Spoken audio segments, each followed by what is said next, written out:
Meeting to order. I think this is close enough. Present is Mrs. Eileen Lou McCormick, Mr. John Convertito, Ms. Donna Carnell is here, but not exactly at the moment. Mrs. Jessica Gerber, myself, Philip Dwyer, Mr. Paul Fattabine, Mrs. Jennifer Maxon Kennelly, Mr. John Llewellyn, and Mr. Mark Patton, as well as Danielle, right? Yep, that's me. Here we go. Clark. I can't see all the things. Yeah. Acacia, yeah. And Billy, I'm sorry, Mortar, and Ethan, the light is reflecting King. So welcome to the student representatives as well. If I could have you stand and pledge allegiance. I pledge allegiance to the flag of the United States of America and to the republic for which it stands, one nation, under God, indivisible, with liberty and justice for all.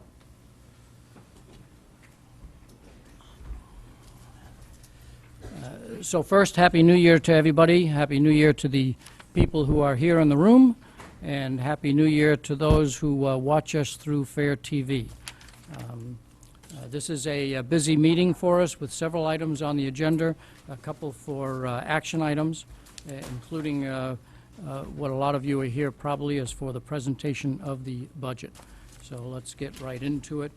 The first action is approval of the minutes of December 10th, and the recommended motion for the special meeting that was held on the 10th is that the Board of Education approve the minutes of the special meeting of December 10th, 2013.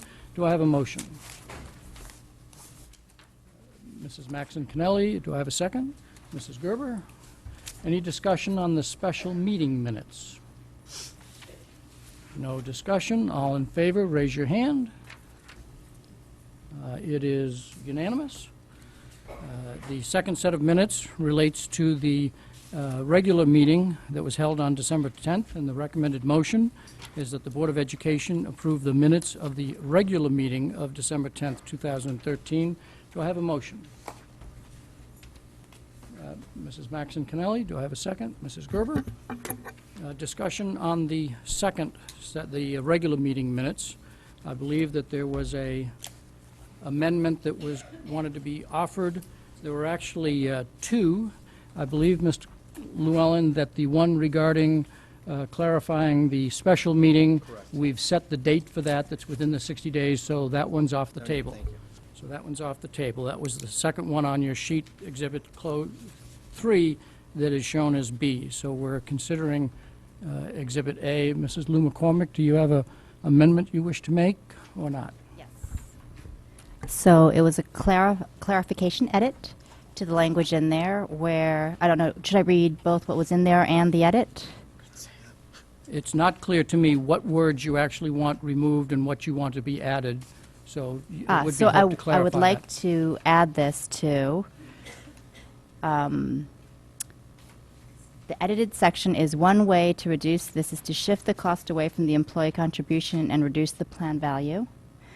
I would like to clarify that with a further sentence that says, when Mrs., that's me, inquired of Aon, based on their broader client experience, what is proven to be the most effective way he has seen other districts reduce health plan costs, Mr. Lindgren responded, he responded that the conversion to an HSA plan is a solution, reducing the value of the plan itself to reduce benefits. So that clarifies how his direct response was to what he thought the most effective way was to reduce health plan costs based on his experience. And that's why I clarified. So is your motion to add these words to the minutes? Correct. Not remove any of the words, just add these to the minutes? Yes. Okay. Is there a second for that motion? Mr. Llewellyn?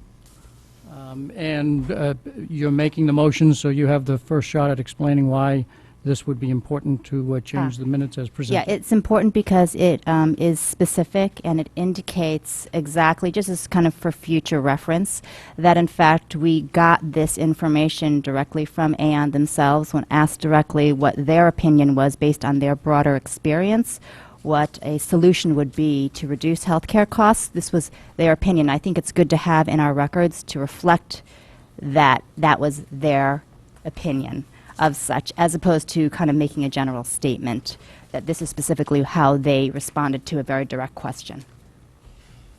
And for board members and the public, were you able to clarify that this is actually the words that they used, or were you summarizing your understanding of the words? And I did ask Mrs. Gerber if she would make sure there's a transcript of that part of the conversation available. Were you able to review that? It's very close because as he was saying it, I wrote it inside on my paper. So I just lifted the words, which I guess reflect what we call the essence of what was said, without having to go through the whole paragraph. Any other comments on this amendment? Well, Yes. I just had a question about the actual transcript of it. I didn't get a chance to go back and watch the video of it to see it for myself. But as far as the essence, I don't recall, I mean, the way that this is phrased, it makes it sound like that is a solution and that they hadn't in any way offered any disclaimer or softening of language to that, which had... That is how he said it. He said this is a, he didn't say this is the solution. He said this is a Yeah, solution. let Mrs. Gerber hand out the transcript that's from the actual meeting.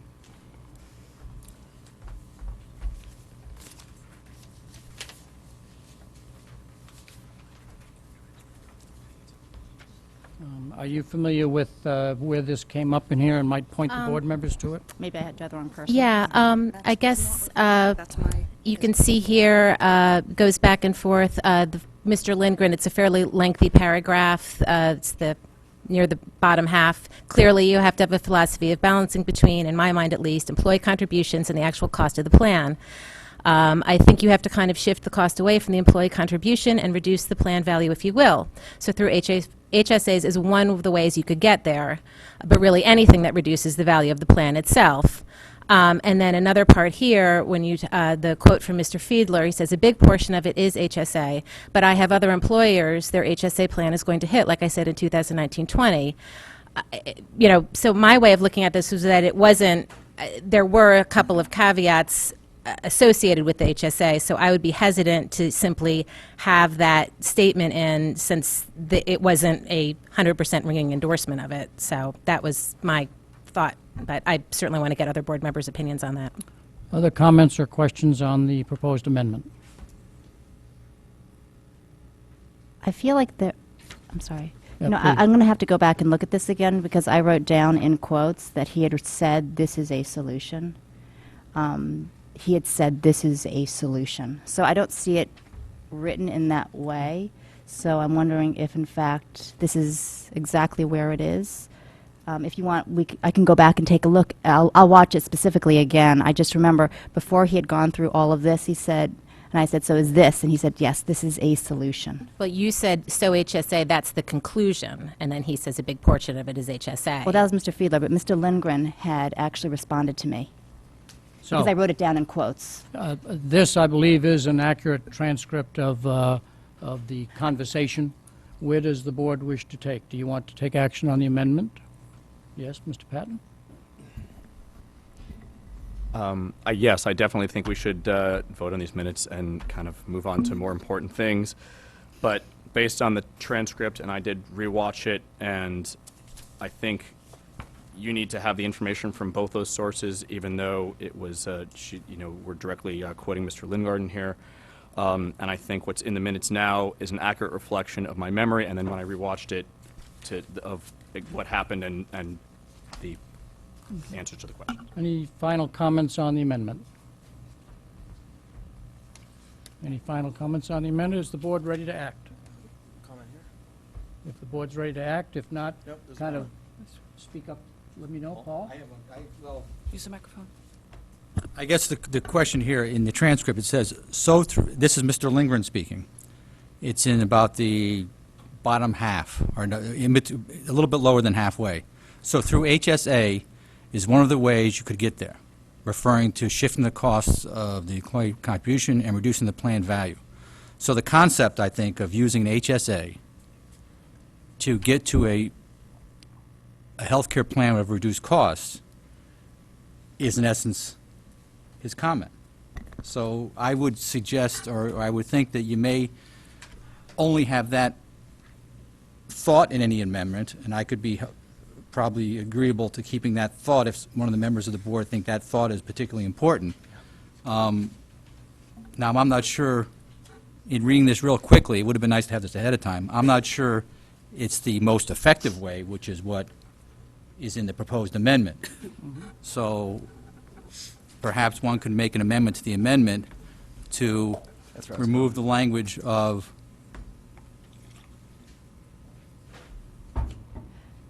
what has proven to be a way, or what- Mr. I said Feddersen? it was a solution, as opposed to, I didn't say it was the only solution. I think he had said this is a solution. So if I can, unless somebody is prepared to officially make an amendment to the amendment, then we are in a position to act on the amendment as it's currently presented. So, There's a clarification. Go ahead. so does somebody have an official amendment they wish to make to Okay. the amendment? if you give me a minute, I might. Well, I'll make an amendment to the we're not amendment. Here we go. pausing, if you will. Eileen, if I may. In the paragraph that was transcribed that was just read, if we start with the word "I" in the second line, last word, second line, I think you have, all the way to the end of the next three lines, reduces the value of the plan itself. I would propose that we amend it to insert just that piece. So I'll read it. I think you have. Can I clarify? Go for it. You're substituting this language for the language that Ms. Lou McCormick That's suggested? acceptable. Oh, okay, I Yeah, just he's want to suggesting clarify an that that's amendment. what your amendment to the amendment would be. So please state it as such. Sure. To substitute the language here, I think you have to kind of shift the cost away from the employee contribution and reduce the plan value, if you will. So through HSAs is one of the ways you could get there, but really anything that reduces the value of the plan itself. Is there a second to that amendment? That's fine, I'll second that. Okay, any discussion on that? On the amendment to the amendment? Mrs. Maxson? Just a question. If the idea of the minutes is to capture the essence, I like the idea that the mention of HSA is in our minutes. Right. But which it is on page, which got ripped apart, on page 4 of the minutes, it does have Mr. Lindgren explaining that HSAs are a means potentially of savings.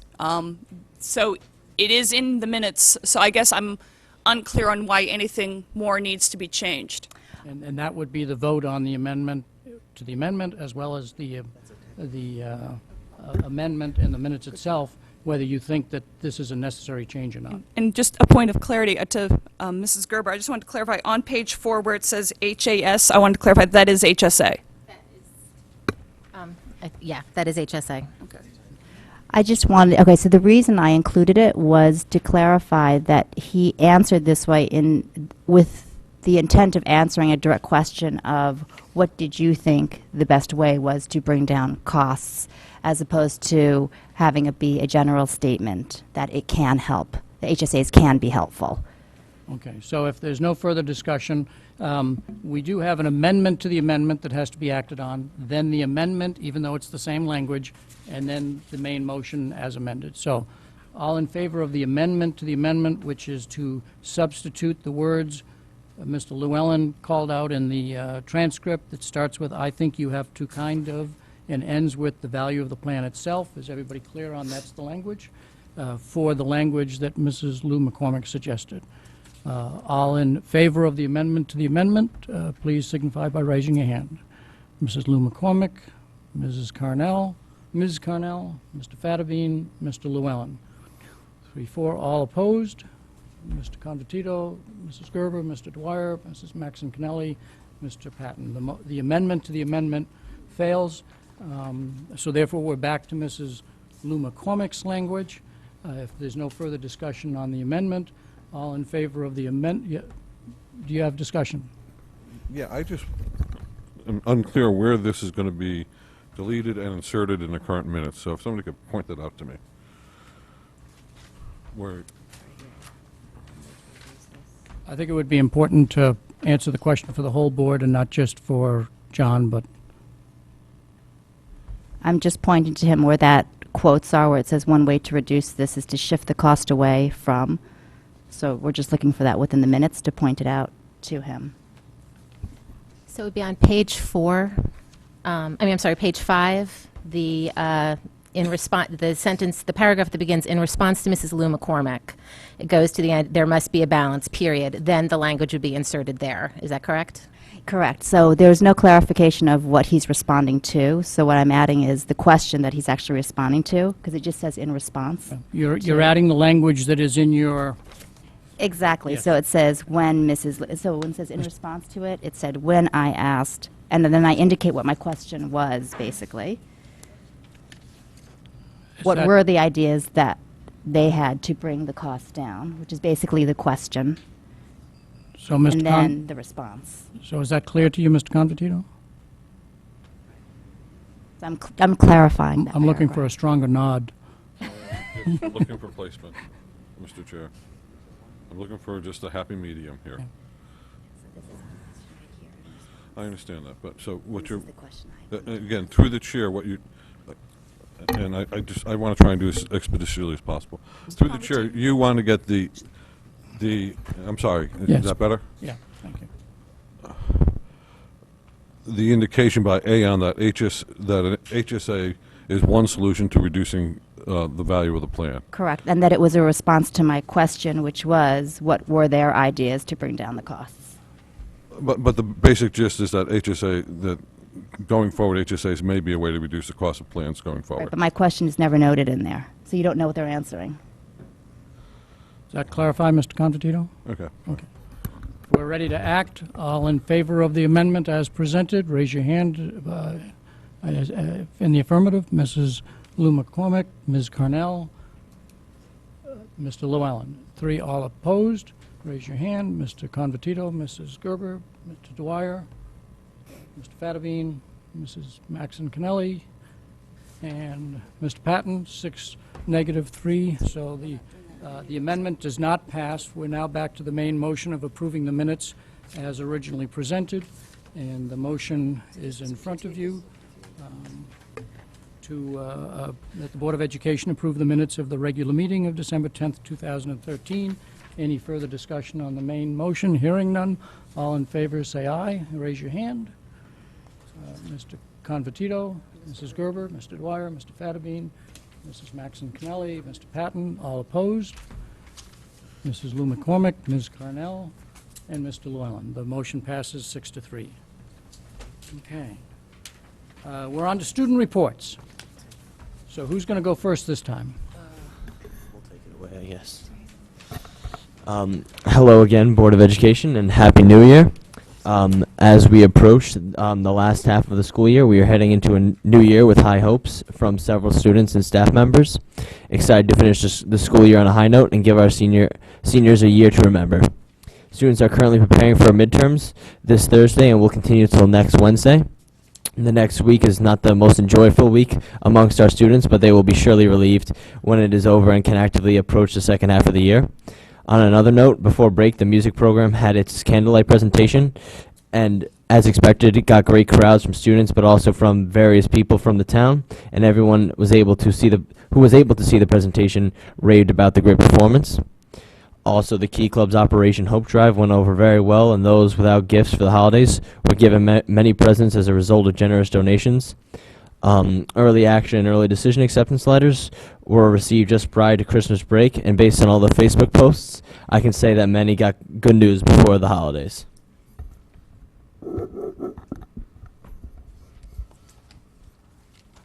Hello. Our winter sports season also kicked off in the past few weeks, and our basketball team defeated Trinity Catholic last Friday. And this Friday, we are playing Bassick at home, where we hope to get an even bigger crowd and to gain momentum going forward into the middle of the season. Girls or boys? Boys. Additionally, our gymnastics team is 1-1 in their meets this year, with our only loss coming in Trumbull, our main opponent for the FCIAC title, and we lost by only 1/10 of a point. Our boys hockey team also had a rough start to the season, maybe thinking back too much on last year's success. But we have won 2 games in a row, and we hope to repeat our success last year in the state tournament. Also approaching is our school's course selection night on January 29th. Underclassmen, as well as incoming freshmen, will learn more about the various course offerings, as well as new ones added that will be offered to next year's students. And in the following week is our 8th grade night, where next year's freshmen will get a tour of their new school. Overall, after a great deal of hours devoted to midterms, our student body will have more free time to get back to showing great school spirit in our school, as well as sports teams, and hopefully provide an edge for our school and sports teams with it. Thank you and Happy New Year. I was at the Trinity Ludlow game. While the team did clearly lead the game, there were moments where Trinity made it interesting, for sure. Any questions for our Ludlow representatives? Okay, from Fairfield Ward High School. Good evening. I'm Acacia Longley, and this is Danielle Clark, and we're from Ward High School. Our winter sports have kicked off really well. Our girls basketball team, varsity, is 9-1 right now, and they beat Greenwich with a buzzer beater, 45-43, which was a really big excitement. And they're both currently playing Norwalk right now, but we haven't received the scores yet. Our boys hockey team is 3-2 in the FCIAC, and they beat St. Joe's for the first time ever, so they were all very excited about that. And our girls hockey team beat Greenwich for the first time ever as well, so our hockey teams are really representing. And our wrestling team is currently undefeated with 6 wins. Also, our dance team this past weekend beat Brantford at a tournament, which was their first time beating Brantford in a really long time, and it's their biggest competitor, so they're really looking to beat them in states and FCX. Also, we put on our Carillon concert before the break, which was a big success. We got to add another 5th show, which allowed a lot more alumni to come, and for all of the 8th graders at Tomlinson to come see it as well. And it got great reviews, and it was a lot of fun. So it's a good success. In addition, on to the music department, our choir is, because of the budget freeze, we're unable to have buses transport to the middle schools. So they are currently getting rides from their parents, but that's a little inside scoop. Our midterms are coming up, so everyone's stressed, but today during an advisory period, which is it's like a club period during our homeroom, we talked about how to study and plan, how to study for midterms, which is very helpful. So we're looking forward to this Thursday through Wednesday.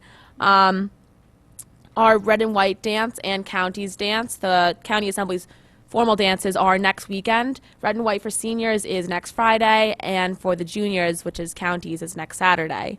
Our school store is finally opening during midterm breaks. So we're currently closed because of a lack of food, but we're excited. We're excited to open for the break, so we expect to have a lot of customers, hungry customers. Our Key Club is doing a can drive for the Ronald McDonald Fund. We're collecting tabs during homeroom from the whole school, and it's expected to be successful. Lots of cans. Our yearbook orders are due February 8th. They're out. Good. And we have the 8th grade orientation night, so we're looking for volunteers, various clubs, and we have a lot of participation this year. And I think that I covered everything.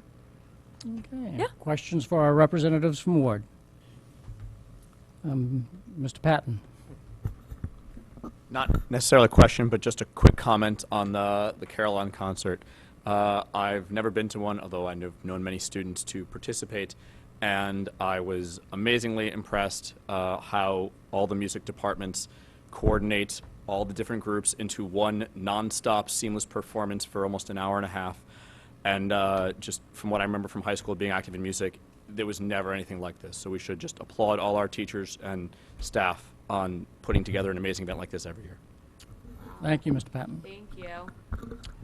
You're not the only person or group that finds a creative way to solve a budget problem. Last summer, when we made some decisions, the girls' swim teams decided that they're going to have a dunking booth on the town green.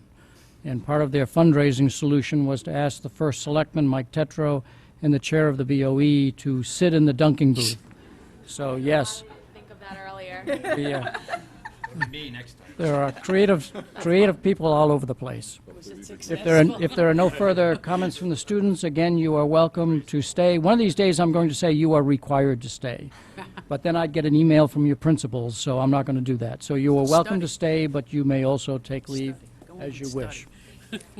Our next item on the agenda is board committee liaison reports. Do we have any reports that need to be made from different board members and different liaisons and committees?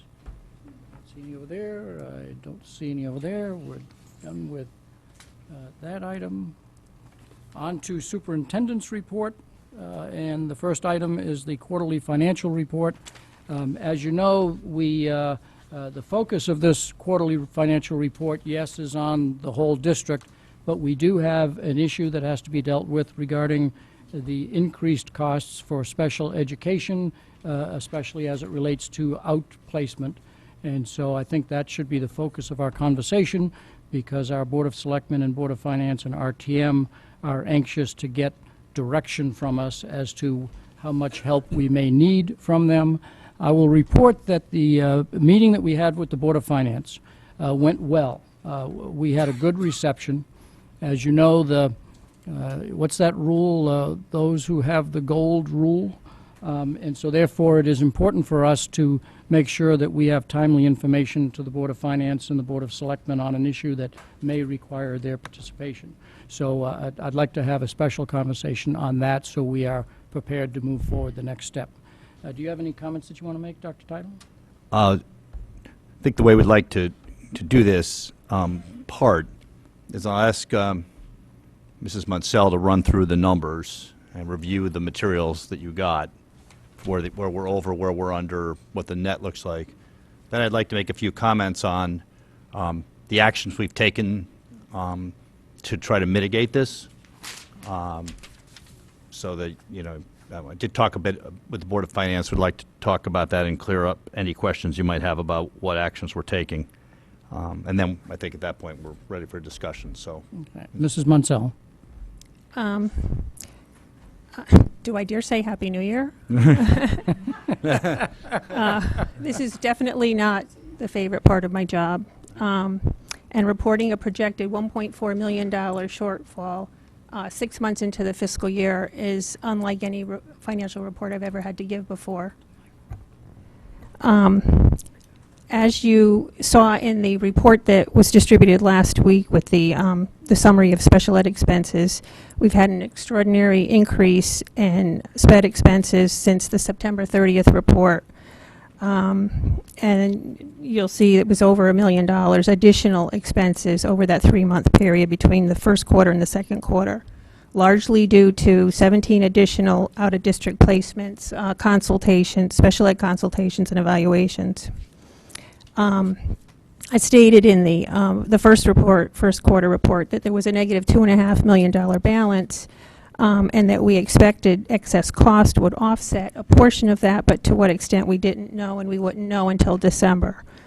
What happens in December is the Pupil Service Department files our excess cost reimbursement of qualifying expenses, and at that point in time, when we know what our anticipate what our reimbursement is, do we know what the impact would be, and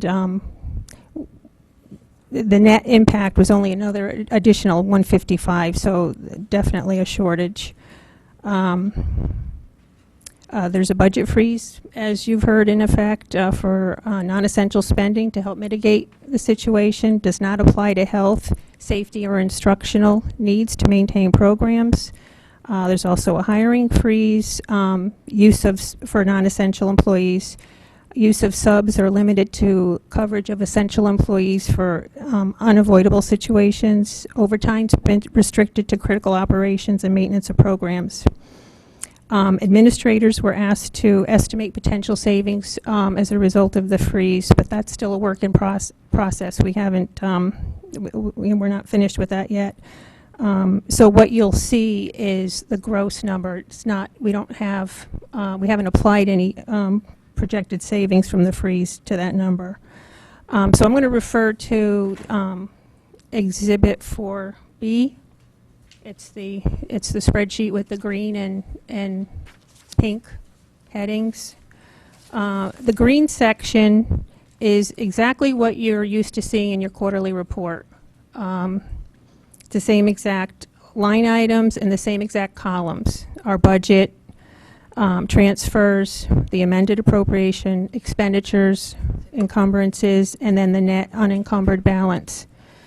And what we did to the right is take, take that a step further and took our budget, our projected expenses, and then our projected balance. And as you'll see, it's our overage is largely due to this in special ed. There are some other areas that go over and under, but basically they net out each other. Legal fees is an area, electricity is an area of overage, but the bulk of everything is on that first page in pupil service expenses.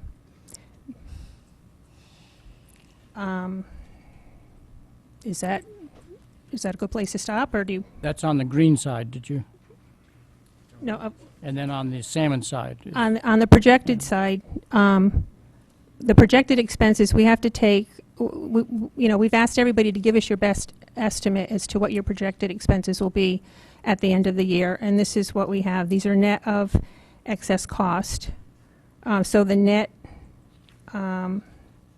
if you go to the last page, the far right-hand bottom corner is the $1.4 million shortage. Yeah. Any other comments, Mrs. Munsell? If not, Dr. Tidal, do you want to comment?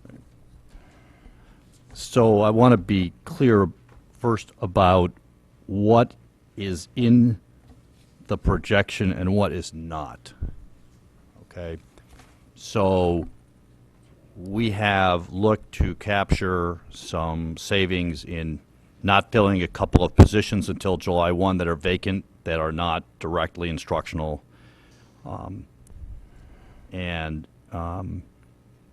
We are, that those are included in this number. Wherever we could get savings from staff, that's already in here. So what's not in here that we are seeking to reduce this to obviously the lowest possible figure are what we call the freeze beyond personnel. Now, we may be able to, I mean, it depends. If a vacant position opens up in the next couple months and we can limp through to the end of the year without it, we may be able to pick up some more money in personnel, but right now that's not in the cards. Problem with personnel freeze on our end is that most of the people perform functions directly related to students, and that is, we can't just get by without that. So what we will do to reduce the 1.4 as low as possible, so any, wherever we can defer capital purchases, we will. Now, this does not mean that they're not needed. That means they're deferred. So this impacts largely technology equipment that may need replacing, and we may just have to hang on. So our Nancy Burns is over there, making sure we have what we need, but trying to squeeze that down. And also capital equipment out in the schools. Those two areas. And both of those things will have some impact on next year's budget, because if we don't replace it this year and we say we're deferring it to next year, but we don't budget for it next year, all we're doing is compounding the problem.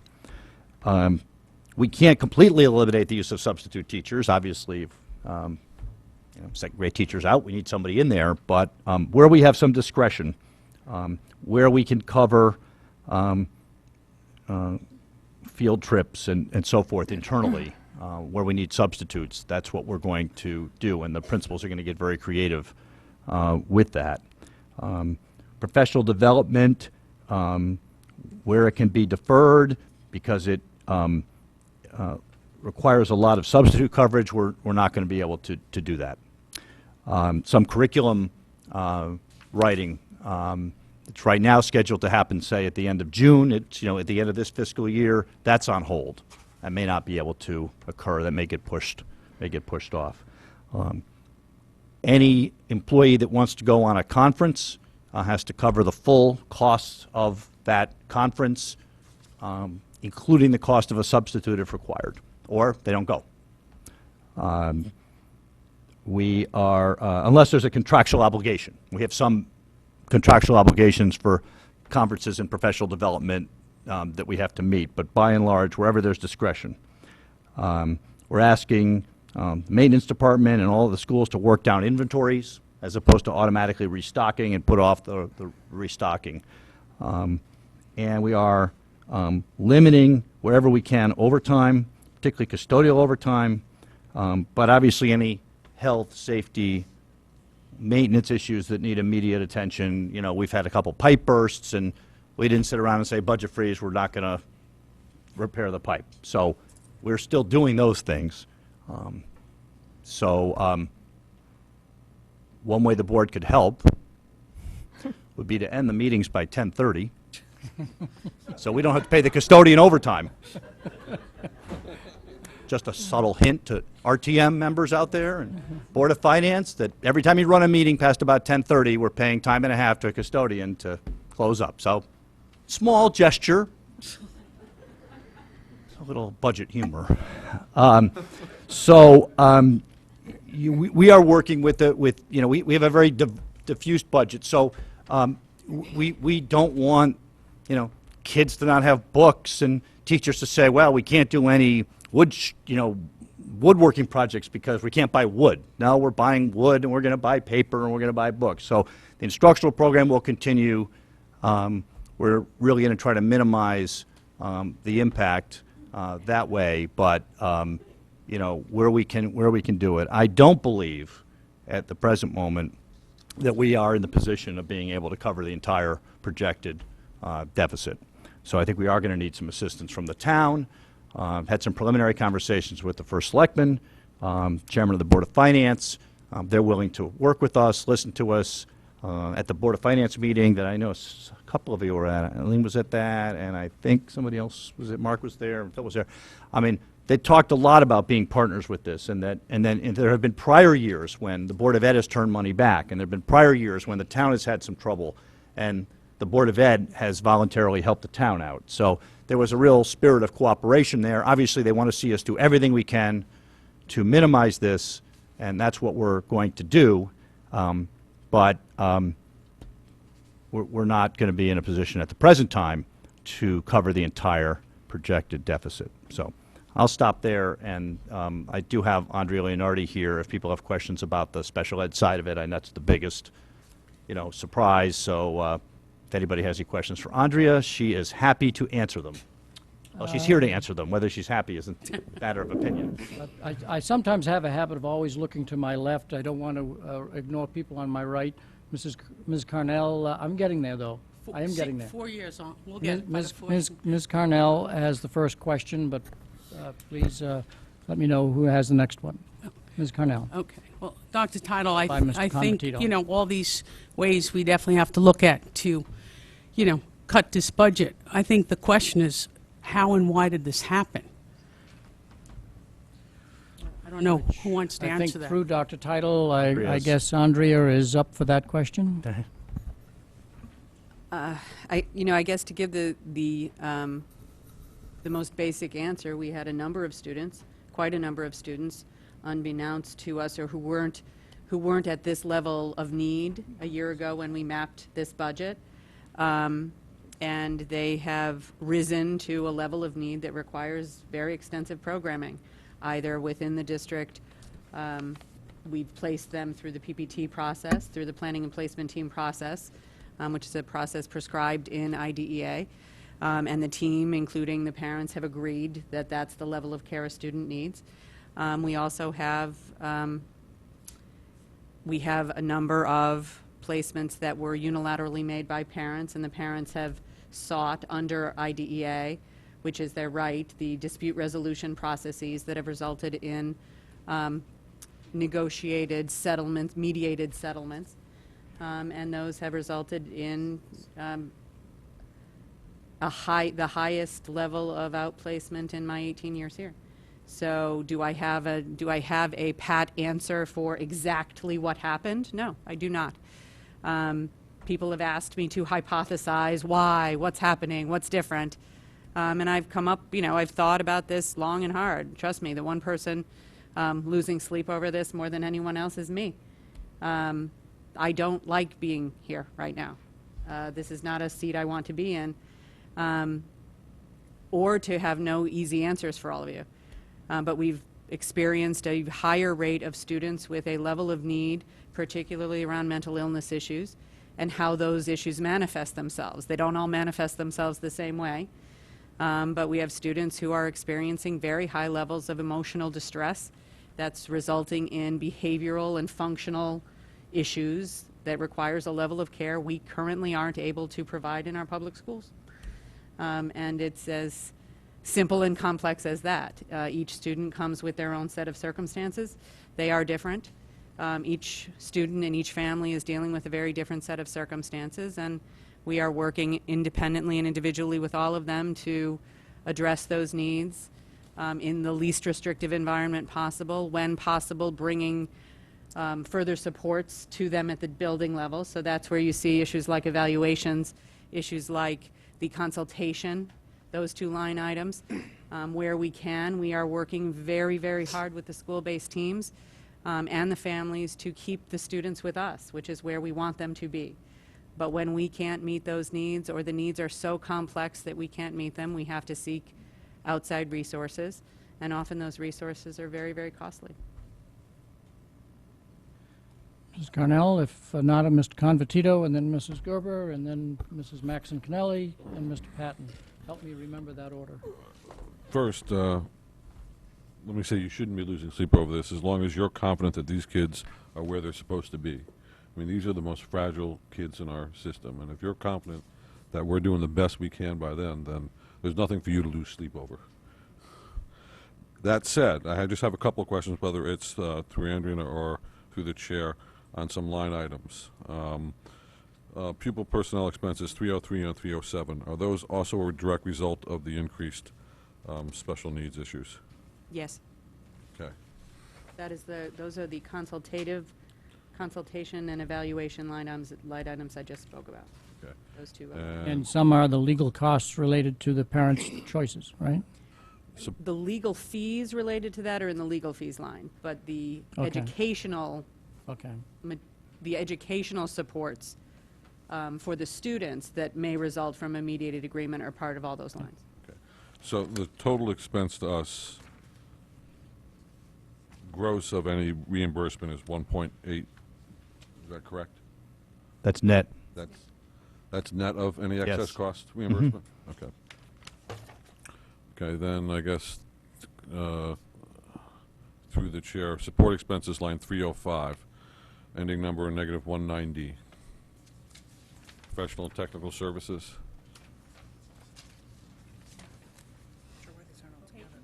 I am on, Page I'm 2. sorry, I'm on this second page. The first line on that page 305, professional/technical services. Those are legal fees. That's the 190? Yes, Okay. that's your legal budget. Okay, I know what they are, but I just need to put them out there so people know what this No, that's good. total, It's a good quiz for the upcoming budget season. okay.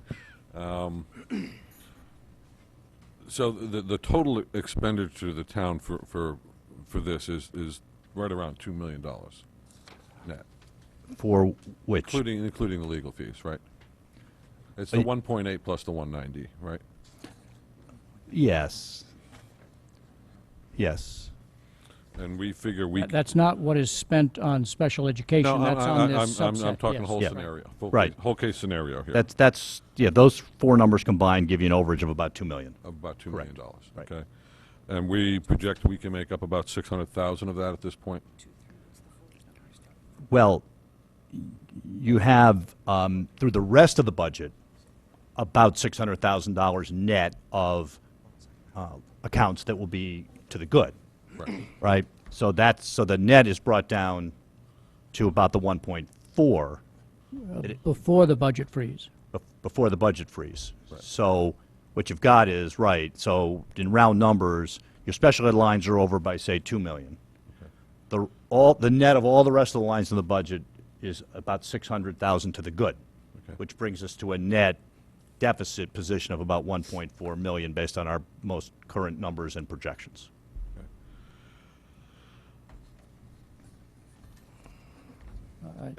I mean, I just want, these, again, are the most fragile of our students, and, you know, sometimes bad things happen, and, you know, we just have to figure out a way to get through this, and to make the best of it.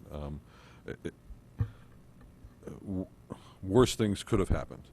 That's all I can say. And like I said, these are the most fragile of the fragile, and we have to make sure that they're taken care of, and we have to figure it out and move forward from here. And, you know, with the help of the town, I'm confident we'll be able to do that. Thank you. Mrs. Gerber. Yes, through the chair to Mrs. Leonardi, to kind of go along with what Ms. Cornell was talking about in terms of how this happened. We're not the only district that is experiencing this type of spike. Is that correct? I wasn't at the Board of Finance meeting, but I remember reading about it, and I think you addressed that. It is the topic of conversation among people in my profession. It is what we're talking about all day, every day. What's happening, what it's, how Speak into the mic if you could. how seemingly uncontrolled it is, that it's happening to younger and younger children, that we're seeing a spike in these kinds of needs that most public schools are not necessarily geared up to deal with at the level they're coming in, or the way these issues are manifesting themselves in school. And so we're struggling, we're working, you know, we're consulting with lots of professionals in the field who are working in the treatment area. We're educators, we're not treatment providers, but we're talking to people who provide treatment to these children and their families to think about adjustments and modifications and accommodations we can make within public schools to do that. We're all struggling with the same thing. Colleagues in Southern Fairfield County, we're all talking about it. Thank you. Mrs. Maxon Connelly, Mr. Patton, and Mr. Llewellyn. Two questions. My first is, of the services that these students need that require the outplacement, are these services that Fairfield at any time offered and cut from prior budgets? No. Okay. Are any of the services that they're getting, and I'm going back to our last budget talk when you very excitedly came up to the microphone a lifetime ago, in response to my queries regarding building facilities in Fairfield that could offer, and I have to admit, I don't think we spoke specifically to the services such a facility would offer.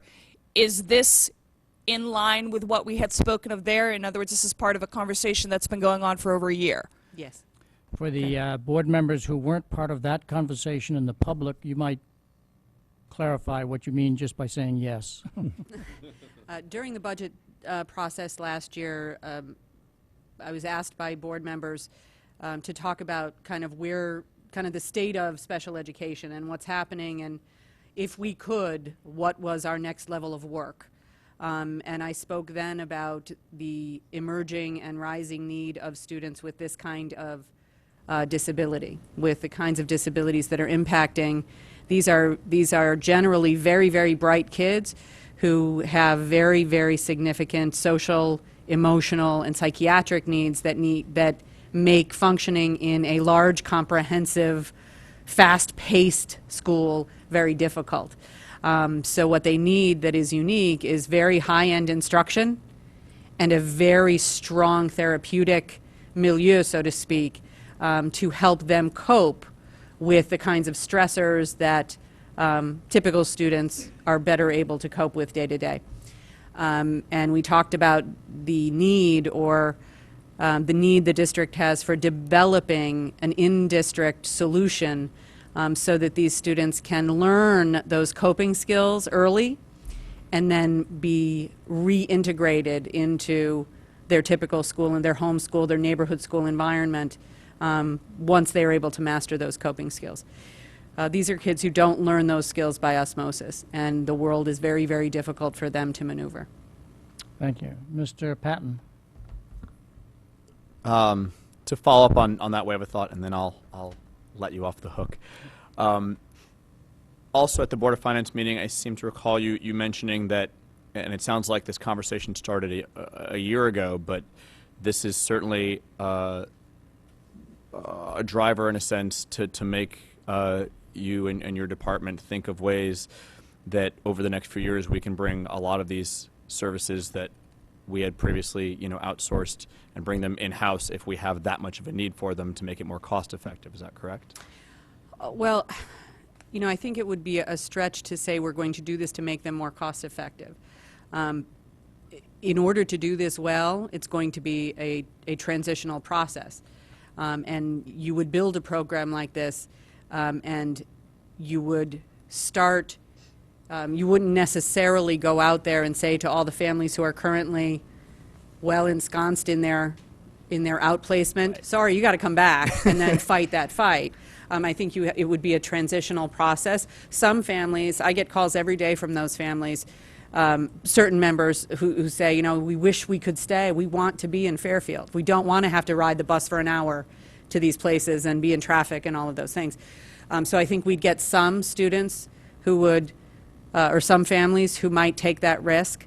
But for a student who's been in crisis and to finally be out of crisis, to take a risk with an unknown would be very difficult for a family, as you can imagine as a parent. You'd be hard pressed to take that risk to an unknown. So you'd need to build a program.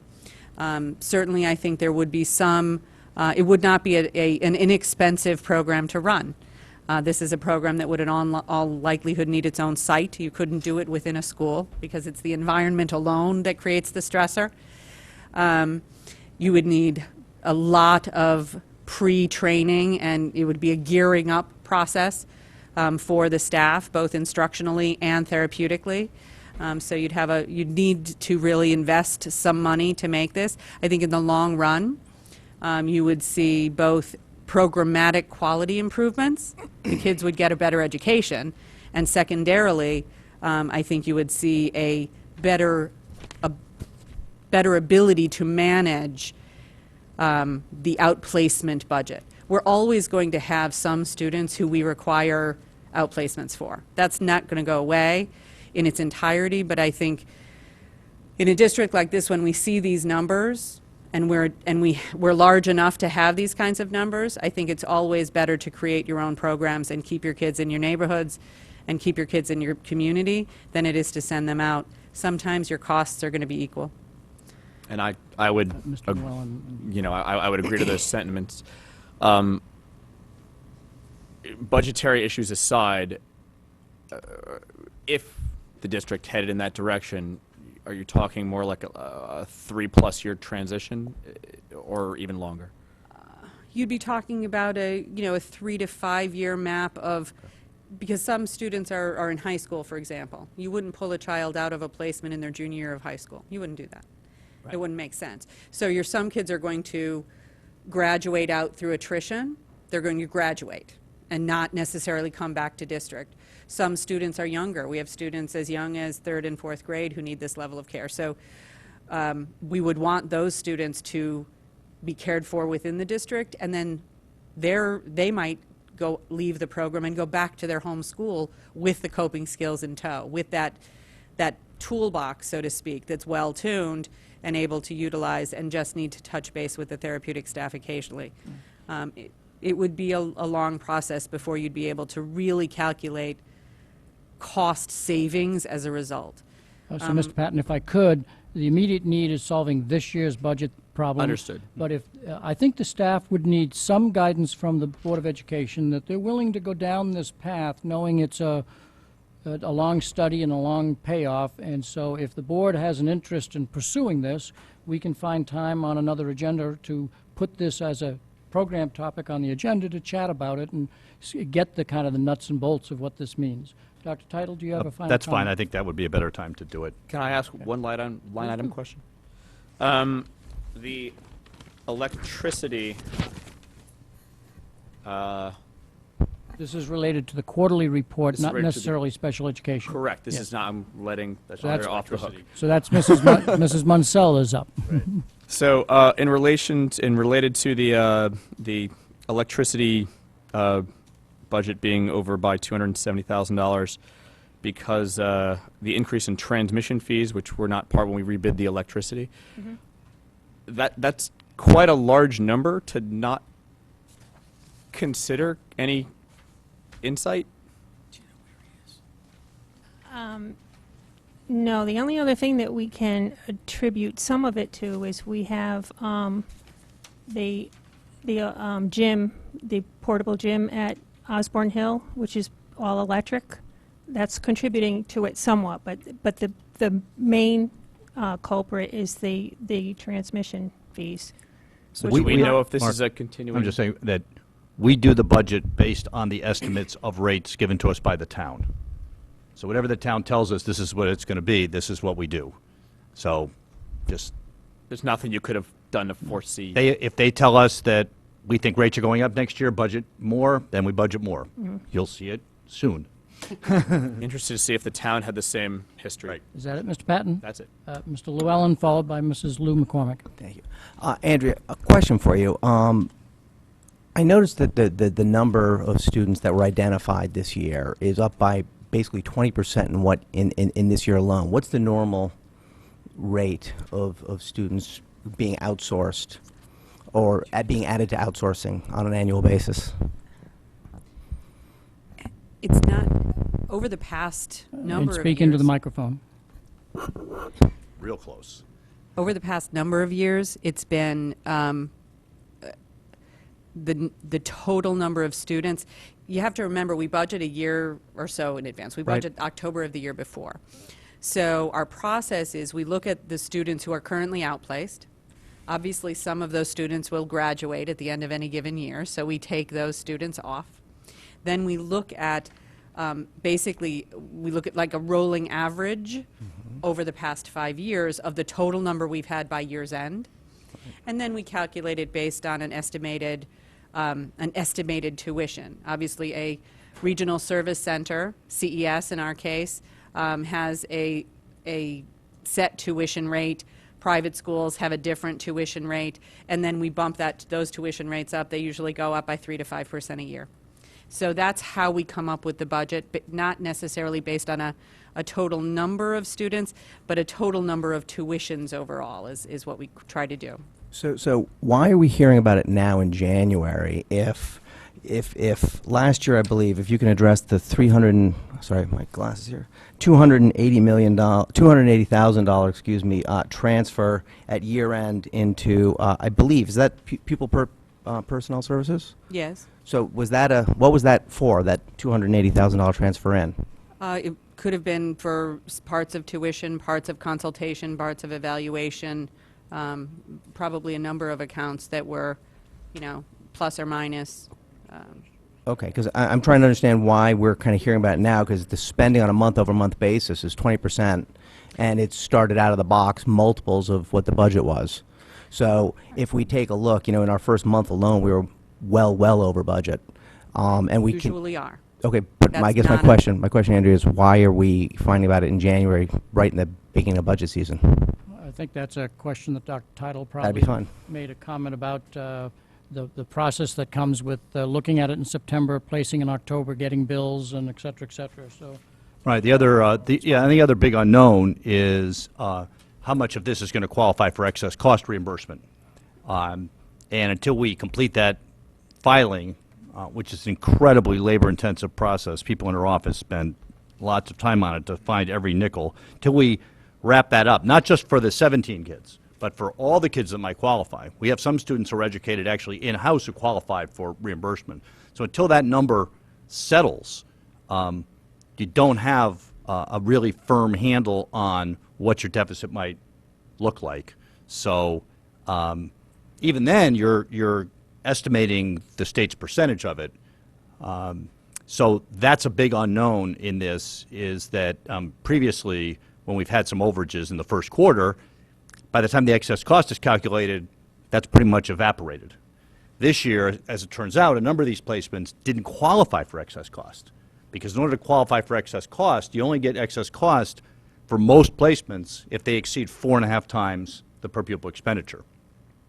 So you get a placement, say, that costs $60,000 or $70,000, that's probably not over your 4.5 times. So that, there's all kinds of, that's a big unknown of this. You can see it coming, but until you've settled out the excess cost number, you really can't make a determination. And if we're over by a relatively modest amount, then we will just try to cover it. We don't sound alarm bells. We say, what do we have for staff savings? What can we do? So it's only when the dust settled on excess cost and the numbers came in that we were, came back from the break and said, oh, this is really not looking good. Okay. So it grows on you. It's something that the first quarter every year, Doreen reports, we have a deficit in special ed. We're waiting for excess cost. Let's see what happens. And then last year, it worked out. This year, at this point, it hasn't. Actually, the last, how many years have you done this where it's worked out? This is 18. Did you have a follow-up to that? I had a follow-up, and actually, if I have a food service question, is that now or is that in a bed? I'm sorry, it's in the report, Phil. We're not talking about food for service tonight. We're talking about the special education, so The quarterly report has food service in it. It's, let me see, page number 4D. let me stay on, do you have a question on special ed? Can I finish on So special let- ed before you go Let there? me move over to stay on the topic of special ed. Mrs. Lou McCormick. Yeah, just because I want to understand the backdrop and the landscape, I just want to make sure I understand kind of how this relates to this spreadsheet that was distributed at the Board of Finance meeting. So just confirm my understanding, if you would. So on this spreadsheet here, in the second quarter 2013-14, this estimates our current spending on just outplacement students?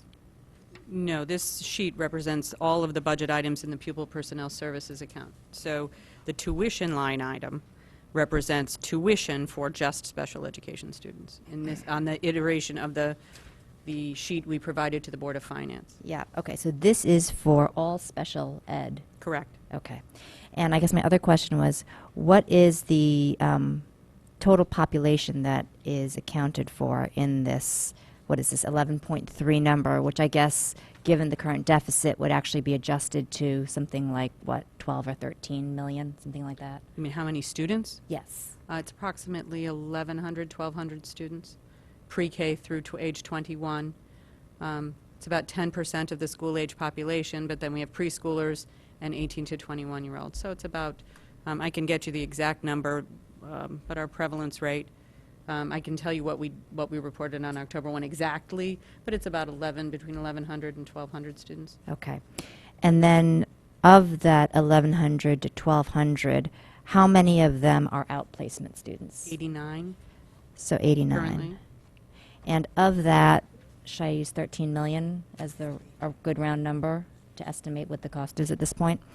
Of that 13 million, how much is attributable to the outplacement, the 89? Well, all of the tuition, portions of the transportation, and some of the pupil personnel services lines. I can't give you exact figures, but a portion of pupil personnel services. But the predominant piece would be tuition and transportation for those So students. would you say something about like 9 or 10 million of the 13? That could be, probably 8.5 million. 8.5 million, I would estimate at this point. 8.5. Okay, so about 5 or 6% of our total budget is attributed to about 0.8% of our population. Is that about right? Could be. Okay, I just wanted to understand that. Okay. Any further questions, Mrs. Lou McCormick? I think you also have to remember that within that tuition line, you could have a tuition of $250,000 a year and a tuition of $50,000 a year. So you couldn't necessarily just do a quick divisor of those 89 students and say each one costs X. Some yeah, students no, we're require just- very high-end tuitions. We have some students who are getting individual transportation, which is at a much higher rate than a Oh, group of of course. students on a bus. I'm just looking at as an So- average basis to understand the percentage of the budget that's attributable to the different populations. So about 5 to 6% of the budget goes to 89 students, and about 8% of the total population goes to about 12. Right, so about a little over 1% of the students are attracting over 8% of the budget. Mr. Llewellyn, the food service budget is within the budget packet, and so I'd like to have conversation on that during our budget review session, simply because of the interest of time. We have several agenda items. So either we can talk about it on the 21st or the 28th or the 30th, if that is acceptable to you. If we get to the end of the meeting, They're quick questions that have been asked a bunch of times, so if, Dr. Title, we can do it now, or do you want to? there are questions that have been asked and answered already? No, not answered, just asked. I would still prefer, if I can, to Okay, move on. we'll do it next week. Thank you. Mrs. Carnell, you have a special education question. Yeah. Ms. Carnell. I'm going to put a jar here. I have a point of order, though. I'm going to put a jar. We need some money. I'm going to put a jar here, and every time I make that mistake, I'll put some money in it and donate it to your favorite charity next year. Mr. Dwyer, by all means, you can call me Donna. Yes. I totally agree with you, Mr. Compatino, that we definitely, these are students and children that definitely need the attention. And Andrew, you had said that obviously this is topic of conversation amongst your peers, which I would feel it would be. I guess it's two questions. How do you see going forward what the best thing is? Okay, we can talk about 3 or 5 years down the road, but let's talk about more immediate. How do we do something like this? How do we work not only in our budget, but how do we help these kids in a sense, which may help our budget? And secondly, is Fairfield, and I don't know these stats, and you may or may not know them, how does Fairfield, the town of Fairfield, compare to the other towns? Because Dr. Title said we may not get some federal funding depending on the costs. So is our town prominent in this? Are people moving to our town because we have this sort of reputation of helping these students, which is good and bad? I get that question a lot. Did you put a sign up on I-95? I get that question saw a that lot. sign, And the only data I can point to answer that question is that our overall prevalence rate is not out of whack with the national average or any average of any of the school districts in our proximity. We average about a 10% prevalence rate, which is well within national standards. So the idea that we attract a higher percentage of families of children with disabilities as a result of that, I think, is just not, it doesn't bear out in the data. That being said, I think Fairfield does have a good reputation for meeting the needs of children with disabilities, and a good reputation for working, or at least attempting in all reasonable ways to work collaboratively with families to try to find solutions to very complex problems.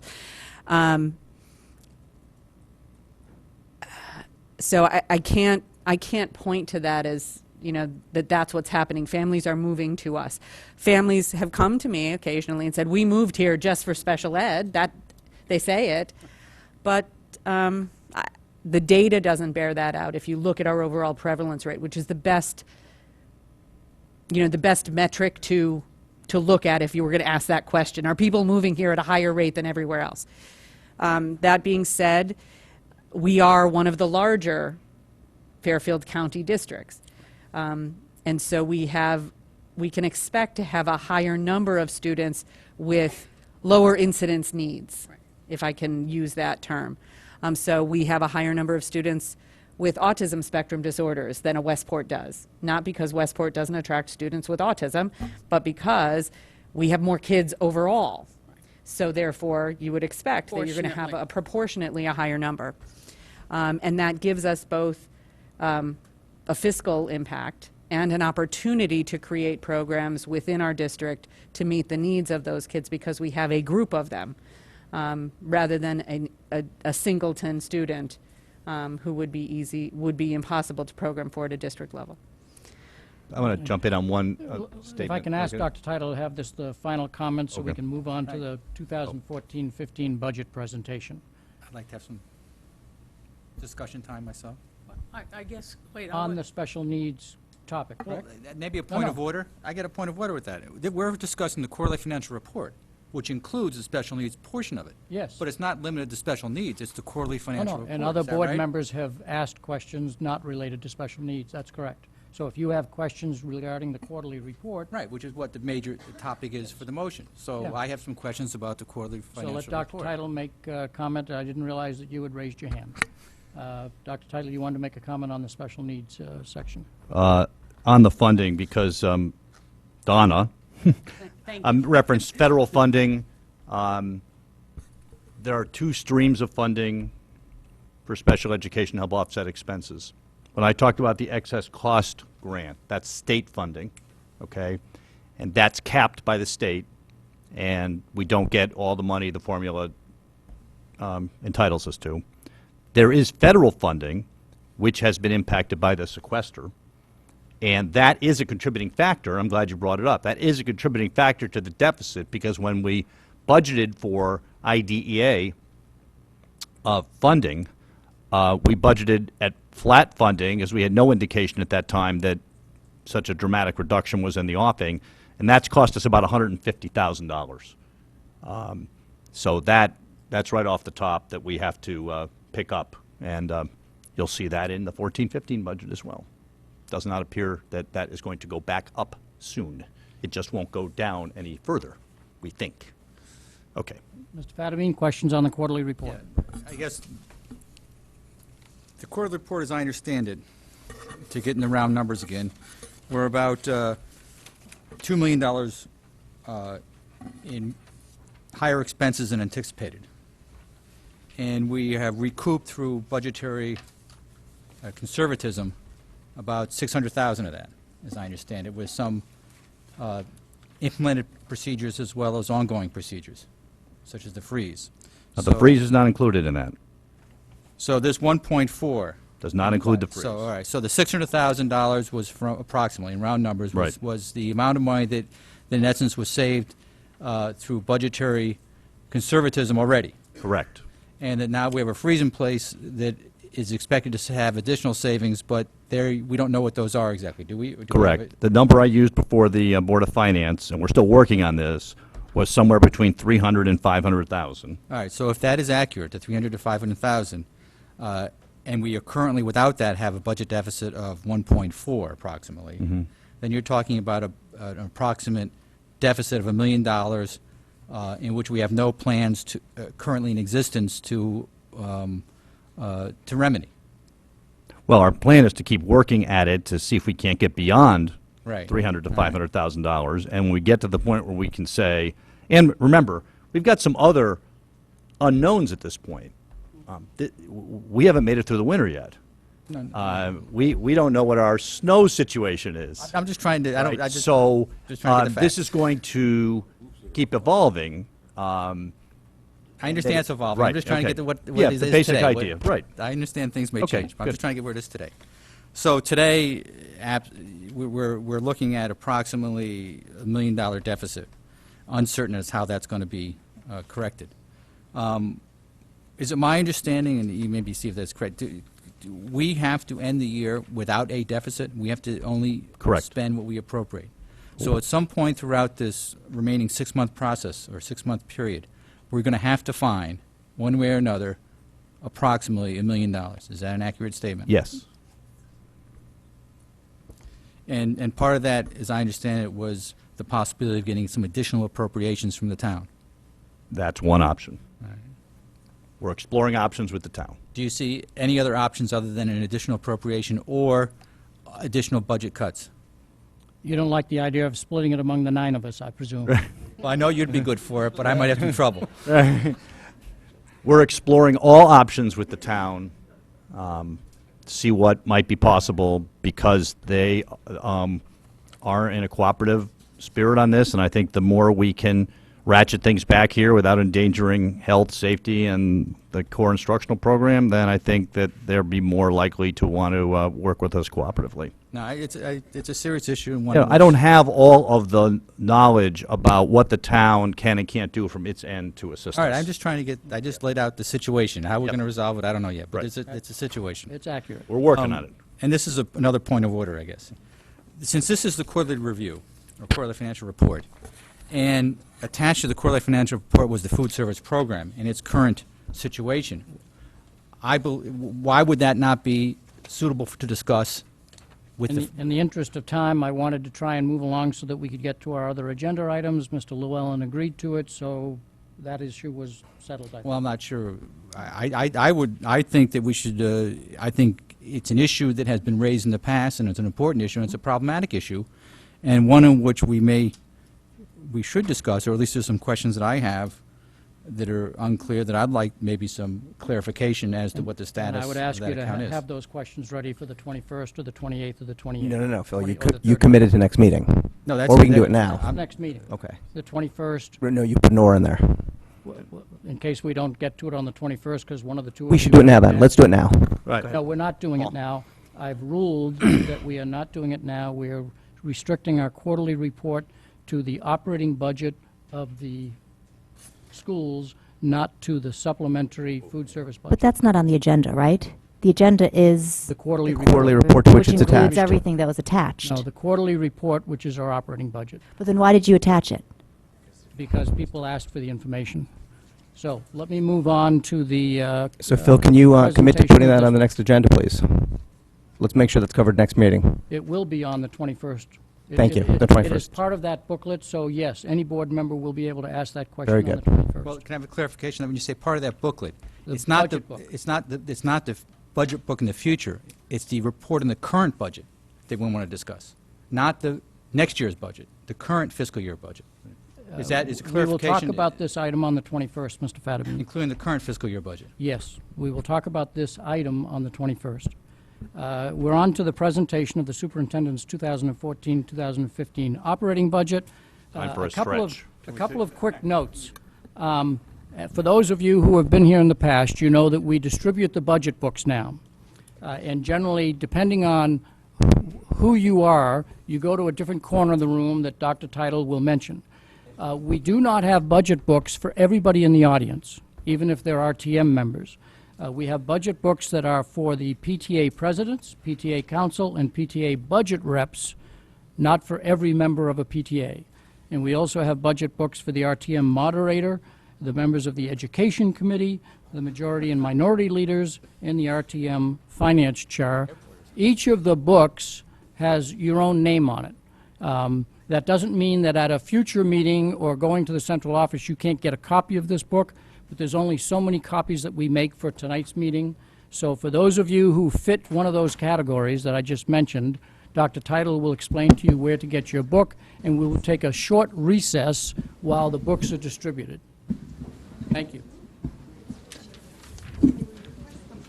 Thank you. And I should point out that this budget PowerPoint presentation and the budget itself will be online tomorrow by noon.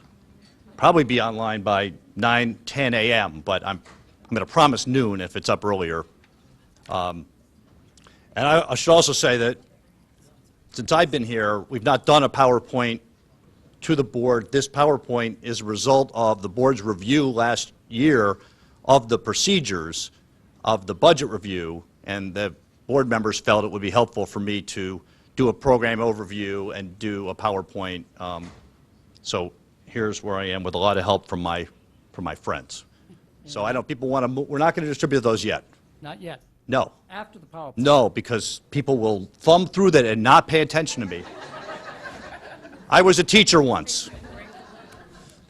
So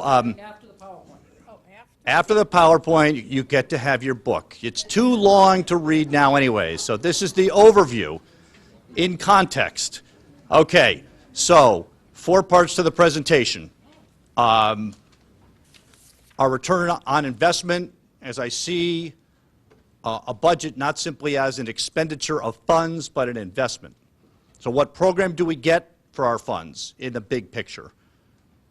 What kind of student achievement have we seen from this investment? and again, these are samples, not all. I'm going to provide you with some historical data on budget, staffing, and enrollment to put some context, and then explain my budget priorities with the staff and an overview of the budget and the pieces to it. All right. So, as an overall statement, clearly, this budget allows us to offer the comprehensive and rigorous program in the areas that are listed up there. Without this budget, we cannot offer this great program that we can for the residents of Fairfield. Obviously, this is something that has been a long tradition in Fairfield, one I would like to see continue and get strengthened so that we can offer a program at least equal to the others in our geographic region. We offer that program and we deliver that program with the second lowest per pupil expenditure in Southern Fairfield County. It's 16% below the average per pupil expenditure. And in the budget book, you'll see some further calculations on that. In the last 5 years, our annual budget increase has been average per year 1.61%. That is lower than our contracted salary and benefit increases, our contracts for, say, busing and other contracts that we have, and it's actually lower than the average rate of inflation. So we have been in cost containment mode for the entire time I've been here, and in the budget book, but not here, you'll see a list of a number of the efficiencies, economies, and cutbacks we've had to make to keep the system operating when you've averaged 1.61% for 5 years. So here's the program that we're getting. Some of you have seen these slides, in the past. Obviously, we have a comprehensive core program, pre-K to 12, and in addition to that, we have a number of elective courses that are offered to high school students. You see them listed there as just some examples. You've seen some examples in our business department previously as well. We have a very wide array of advanced placement courses that are of tremendous benefit to our students, to their families, and have won us recognition, as you heard in the November meeting. Other program areas, you can see them here.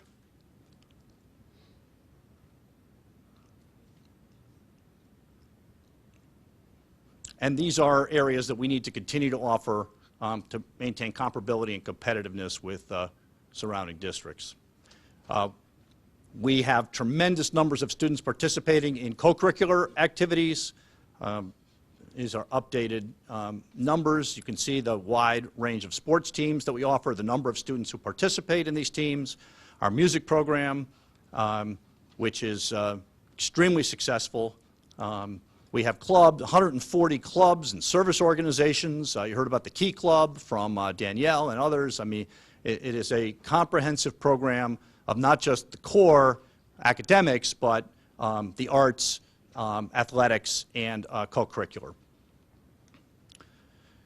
So some student achievement data. I've restricted myself here into just a couple areas and some samples. Some of this the board has seen in a prior meeting, and there's a couple of new slides on here. So I just want to have a caveat that, you can't possibly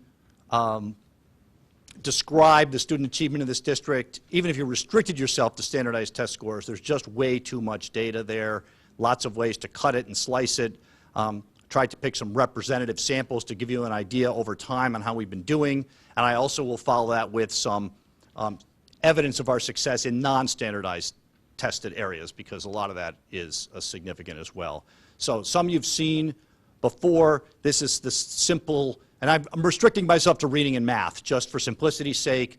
The detail of all this, is in the curriculum tab in the on the district website.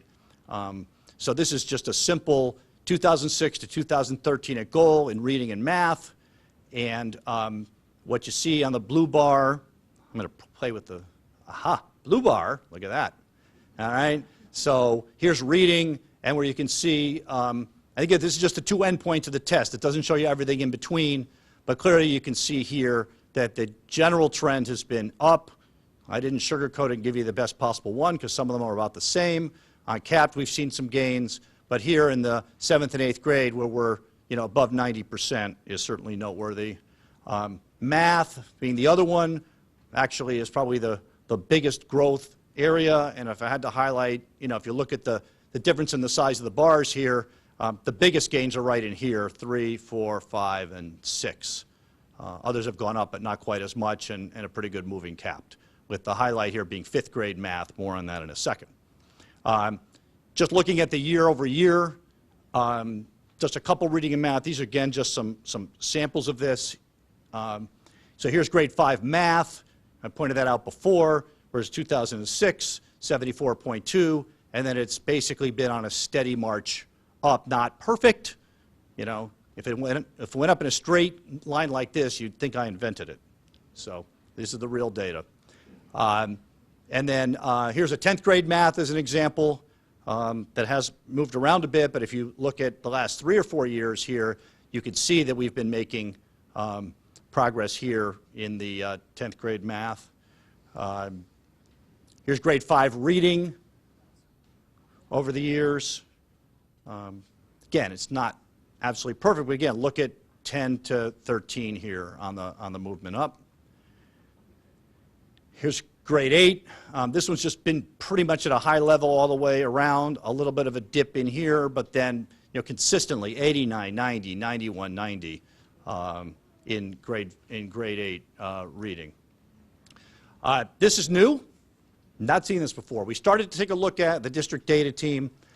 A cohort of students. This is the class of 2016. You could run the same analysis we did for the classes before and after it. The data is about the same. We took reading and math from the same cohort of kids, but looking at the percentage of kids achieving at the advanced level, which is the highest level, and the kids achieving at the very lowest levels. So obviously what we want to see is that we want to see a greater percentage of kids at advanced over time and a lower number of students at below basic over time. And again, just reading and math, and it's similar in the other cohorts. So here's the class of 2016. So in green, in 2007, when these kids were in 3rd grade, 39.6% of the kids were at advanced. And as they move through the grades, you can see what's going on here. So if you were to draw a regression line here, you would see a pretty good gain there of kids at advanced over time. By the time that same group of kids was in 8th grade, 53.2% of the kids were advanced. And the other is down below, if you can see that 4% of these students were at below basic. This is the lowest performance level. And that over time, that number has calmed down to where it's under 1%. So interventions that were put in place to reduce the number of students at these lowest levels of achievement have worked. At the same time, students at the highest levels of achievement have also been going up. That's math. And if you look at reading for the same cohort, you'll see that starting in 3rd grade, 22% of these students were at advanced, and over time, the big jump between 5th and 6th, 7th, 8th, right up in this area. And again, looking at the percentage of students at below basic, starts out at 9.1% in 3rd grade, and as the cohort moves through, you can see it consistently dropping down. So again, sometimes you look at goal or averages and it tells you one story. When you look at advanced and below basic, it tells you another. So that was new. All right, moving on. AP scores. You've seen this data before. We saw this, I think it was in the November meeting. The number of students in the AP courses, so our high performers, have steadily increased. Those are the dark blue bars here. You can see that happening over time. And yet the percentage of scores at 3 or higher, this is the number of scores, has consistently gone up, and that's why we were included. So as we've opened up AP to more students, that scores have not shown a decline, which might be counterintuitive, but is noteworthy. So that's on the AP front. Now getting beyond test scores, and a big caveat here is, this could be 30 pages long. So there's going to be a few bullets here on different subjects. We don't have every content area in here. These are samples. I probably should put sample student success indicators because we don't measure our success simply by standardized test scores.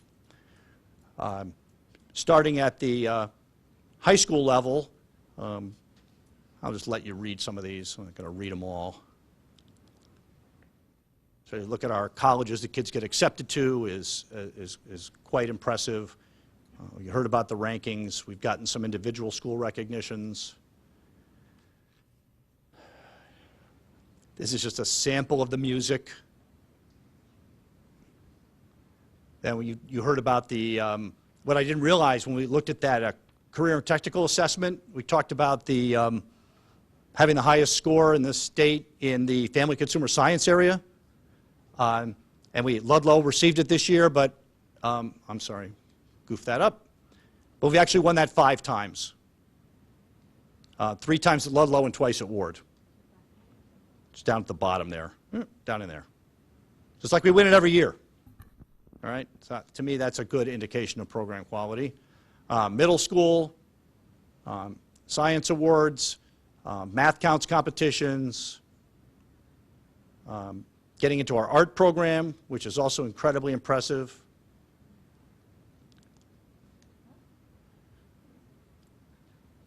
More art,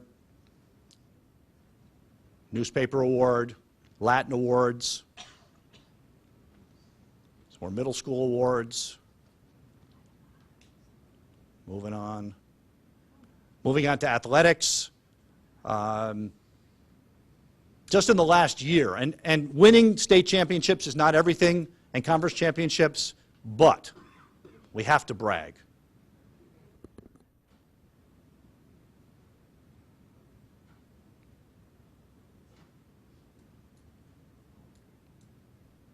This is my chance to brag once a year.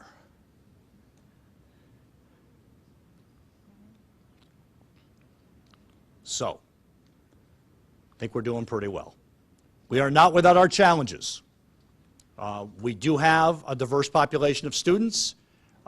Just like the rest of the state, just like the rest of the country, we have an achievement gap. We've been looking at that at the district level. Schools have been looking at that in their school improvement plans. Certainly, a lot of our interventions that are designed and put in place are there to help it. But the fact is that moving forward, if we're going to continue our high level of performance and get all students, I love the new mission statement that talks about ensuring that all students achieve our objectives. We need to address the achievement gap. So this is a simplified version of it. Our free reduced student population, it's a proxy for income. Our free reduced student population is about 10%. Many of the neighboring towns to the south of us don't have anywhere close to that. If you look at the comparison, on the left is reading just for the current year. All Fairfield students' percent at goal is in red, and the students on free and reduced lunch are in green. And the difference between the bars is the gap. See, in some grades it's higher than others, but if we're going to, make a dent in the overall, this is an area of concentration. In math, it's similar. There's a very large gap in 4th grade there, which, again, digging into it, it's not necessarily a one-year phenomenon, but still, there's a gap everywhere, and we need to address it. Another population that we have more of than maybe some of our neighboring towns is English language learners. We have about 216 English language learners, and not surprising, they really struggle with us, and they particularly struggle in reading.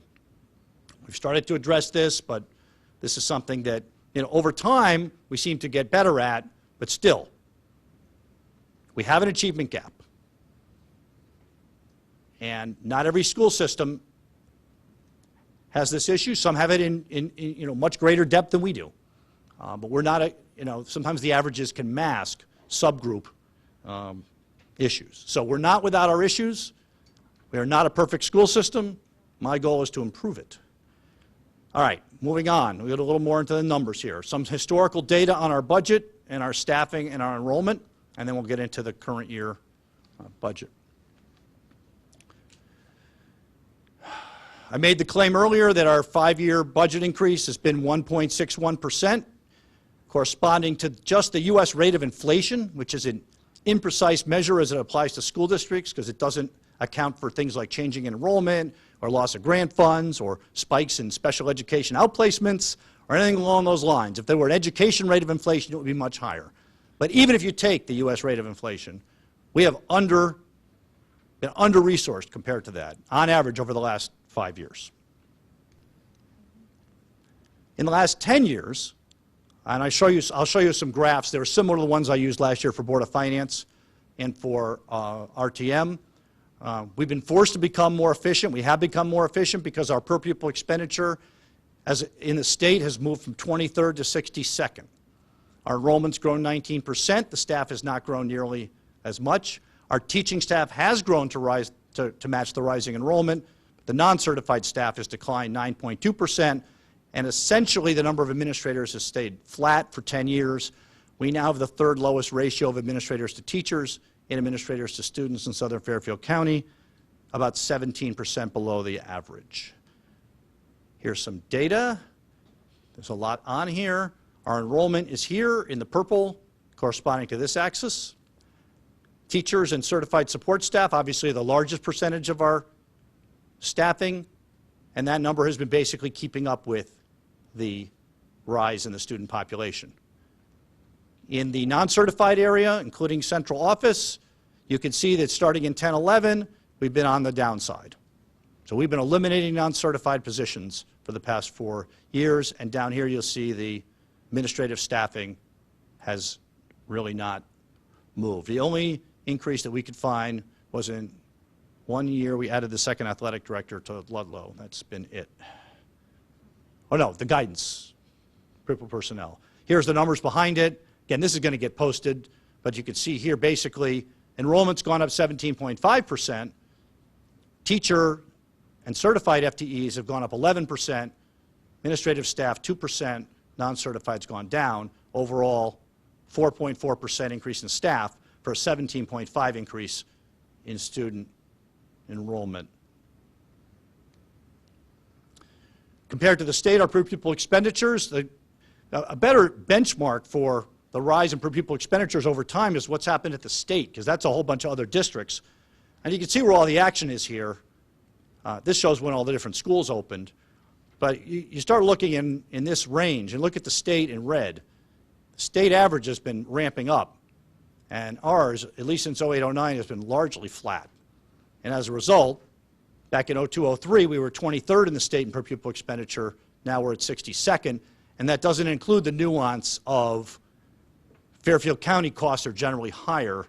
So if you actually deflated that in terms of buying power, I think we would be even lower than that, but that's a more nuanced argument for maybe another board at another time. So what are our priorities heading into 14-15? We want to, that program I described to you at the beginning, we want to preserve it as cost effectively as possible. We have a number of district improvement initiatives to try to address, among other things, our achievement gap, but just in general to improve performance of all students in the district.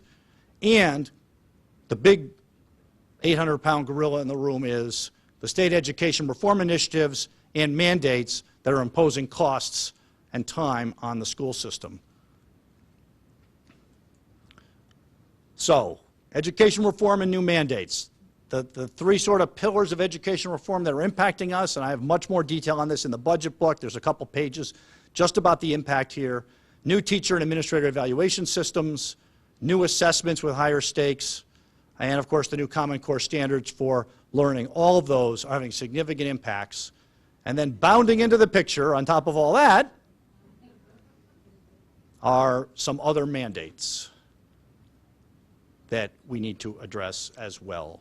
So, in an era of tight budgets, I thought you'd like the bouncing in. Shout out to Jan Burns for that. So, what are some of our key improvement initiatives to improve instruction? Because as you know, my belief is that whatever initiative we undertake, it has to improve instruction in the classroom or it will not do any good. So, what are we doing to improve the school system? And what will this budget fund? Develop and consistently implement school improvement plans based on data and research-based practices. That's a key component to our improvement.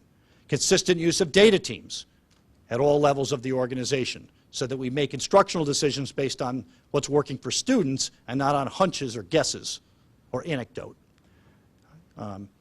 We are in the process of, and critically, we must develop and implement common performance assessments aligned to the Common Core, not just in the tested areas, but across all areas. We have to continue to improve our intervention strategies for struggling learners. We've, in the past, I think, as I showed you, some success from the ones listed there, but we need to continue that as a conscious improvement initiative. We need to not only develop and update our curriculum, but also consistently implement it. And if there's not a Common Core, then state and national standards, and we're continuing to work on that. Update and consistent use of instructional materials, text, technology, materials is an important part of our initiative. Professional learning for staff is critical. Instructional rounds where teachers visit each other's classrooms in a structured setting is just one part of that. And then finally, to make all this happen, clean, safe, and secure school environments and support. So if somebody asks you, what's the district doing to improve? You can pull out these 2 slides, these 8 bullets, you've got your elevator speech. Right? If you get onto the 30th floor, whip these things out, by the time you get to the bottom, there it is. All right. The impact of education reform and mandates is non-trivial. Those of you that were here last year, we talked about teacher administrator evaluation. School-based administrators, curriculum leaders, central office administrators are being layered on with anywhere from 10 to 40 added days of work per year, depending on their position, just to carry out the new evaluation system. We need to develop new assessments in all content areas, not just math and English language arts, because all teachers need common assessments to fit into the new teacher evaluation system. And of course, implementing and revising new curriculum is impacting teachers, curriculum leaders, principals, and central office administrators. Software and hardware needs to be continually updated because we need to have that up to speed, not just for the testing, but for a whole host of other instructional reasons. And all of that is in addition to normal operations, other mandates, and our district improvement initiatives. The district improvement initiatives are not, I mean, we're going to relate them to the mandates, but they're our own thing. So there's a huge burden here. And even with all of that, there are no administrator FTE increases in this budget to accommodate these changes. We're basically telling people to do more with the same. It's not a pleasant thing. Administrators understand this, but this is huge. All right. Moving ahead to the 14-15 budget, here's the famous pie chart that shows where the money will go if it's approved. As you can see, the vast majority of our budget continues to go to salaries and benefits, making up approximately 80% of our entire spending. We are a labor-intensive organization, and in addition to that, the maintenance and operation of our buildings, that safe, clean, healthy environment, takes up another big slice. Transportation takes up the next big slice, and then our favorite topic, tuition, which is growing in here to cover the issue that we've spoken about. All the rest of this budget is a very small number. So once again, where's the money going? It goes into people, by and large. The enrollment has basically flattened out in the district. For a while, we were looking at growing enrollment. It's basically shifting. Elementary enrollment is going down little by little, so we've got some savings there in terms of staff. While the middle school is in the aggregate going down a little bit, there's a sort of a freaky thing happening where a very large number of kids are coming into 6th grade at Tomlinson, and we have to staff up at Tomlinson to meet that for 6th grade.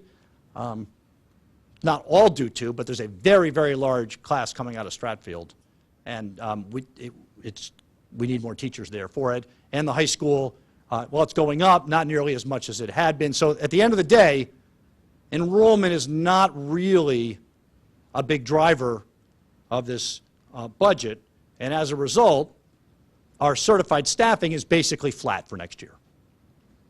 We shift staff around. We need fewer elementary teachers. We need a few more teachers at the, in the high school specialized programs and in the middle school. But by and large, at the end of the day, what you'll see is there's really no change in the certified staffing. The non-certified staffing, most of that increase is in paraprofessionals for identified special education students who are in the district and who need that support, or who are moving into our community partnership program. But at the end of the day, the total staffing change here, the total body count, is up about 6, and that's a very small percentage of our overall staff. So there's not a huge number in here for additional people. The lower right-hand corner is the budget increase I'm proposing, which the chair is in the way of, so if you can't see it, the budget increase that I'm proposing is 3.78%. And that is comprised of a number of areas. Last year we did a budget at a glance and we basically had 3 areas: health insurance, salaries, and benefits. End of story. This year it's a little more nuanced, but you can see what makes up the 3.78%. So still the largest share of it is staff salaries. I'm going to go into each of these in a little more detail on the next slide. Not a ton, because that's what we're going to be discussing as we go through the budget. We have about a 2% increase in most of our salary accounts, but due to some turnover, the increase that hits our budget's about a percentage point. Benefits, this is the combination of health insurance and pension. Now we know the health insurance benefits were much better behaved this year than before, but there's still an increase there, and the numbers we're using for pension are higher. So there's salary and benefits is still the lion's share of this. Here's tuition, and this is where the current year overage rolls over into next year. Had this remained basically flat, we'd be looking at a budget under 3%, which is where I thought we were heading when I started until we had to take a right-hand turn. Contracted services, a lot of this is in the whole special ed arena as well. Because remember those other 2 accounts that were high? That's also part of this. In operations and building maintenance, we've got increases in electricity in here, and also in some building projects that have been deferred. Transportation is another piece to it. Capital is another piece to it. I'll explain more about that later. And then all the other accounts basically net out to close to 0. So the big 3 here: staff salaries, benefits, tuition, then 4 in the sort of medium range, and that gets you to 3.78%. Going just a little bit into each of those categories. In the salary line, additional paraprofessionals, and of course, as I mentioned, the reduction in grant support that we're carrying, it forces us to move positions that were paid in the grant into the operating budget.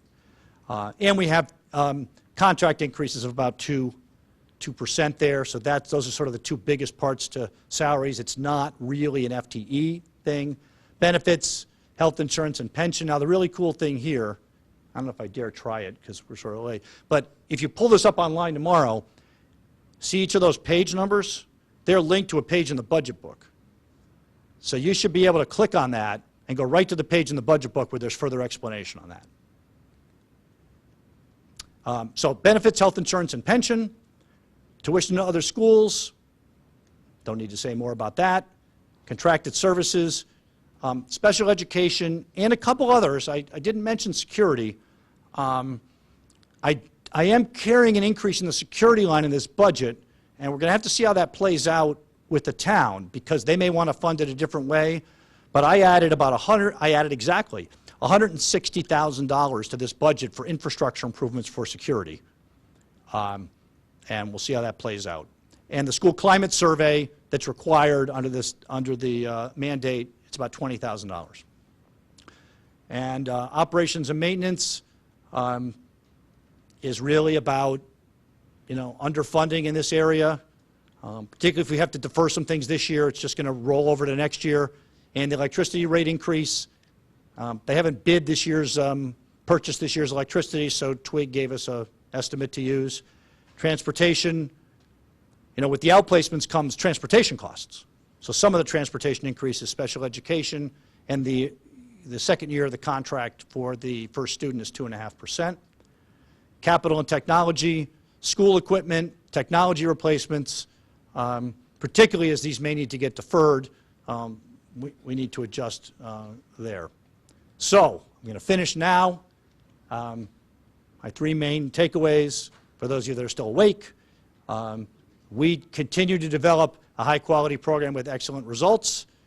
We are continuing to ask all staff to accomplish more with existing resources, and we really would like your support of this budget so we can continue our programs, address the mandates, and continue our efforts to improve the school system.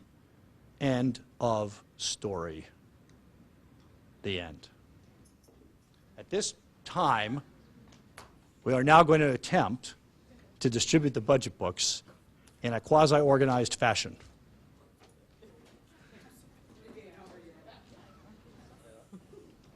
So come on over, and then we can take a little break.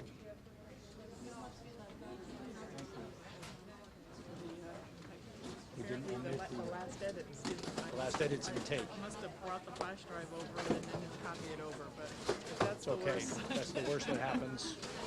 not so bad. That's it. So we can just turn it. Yeah, no one's gonna, we're not going to need it.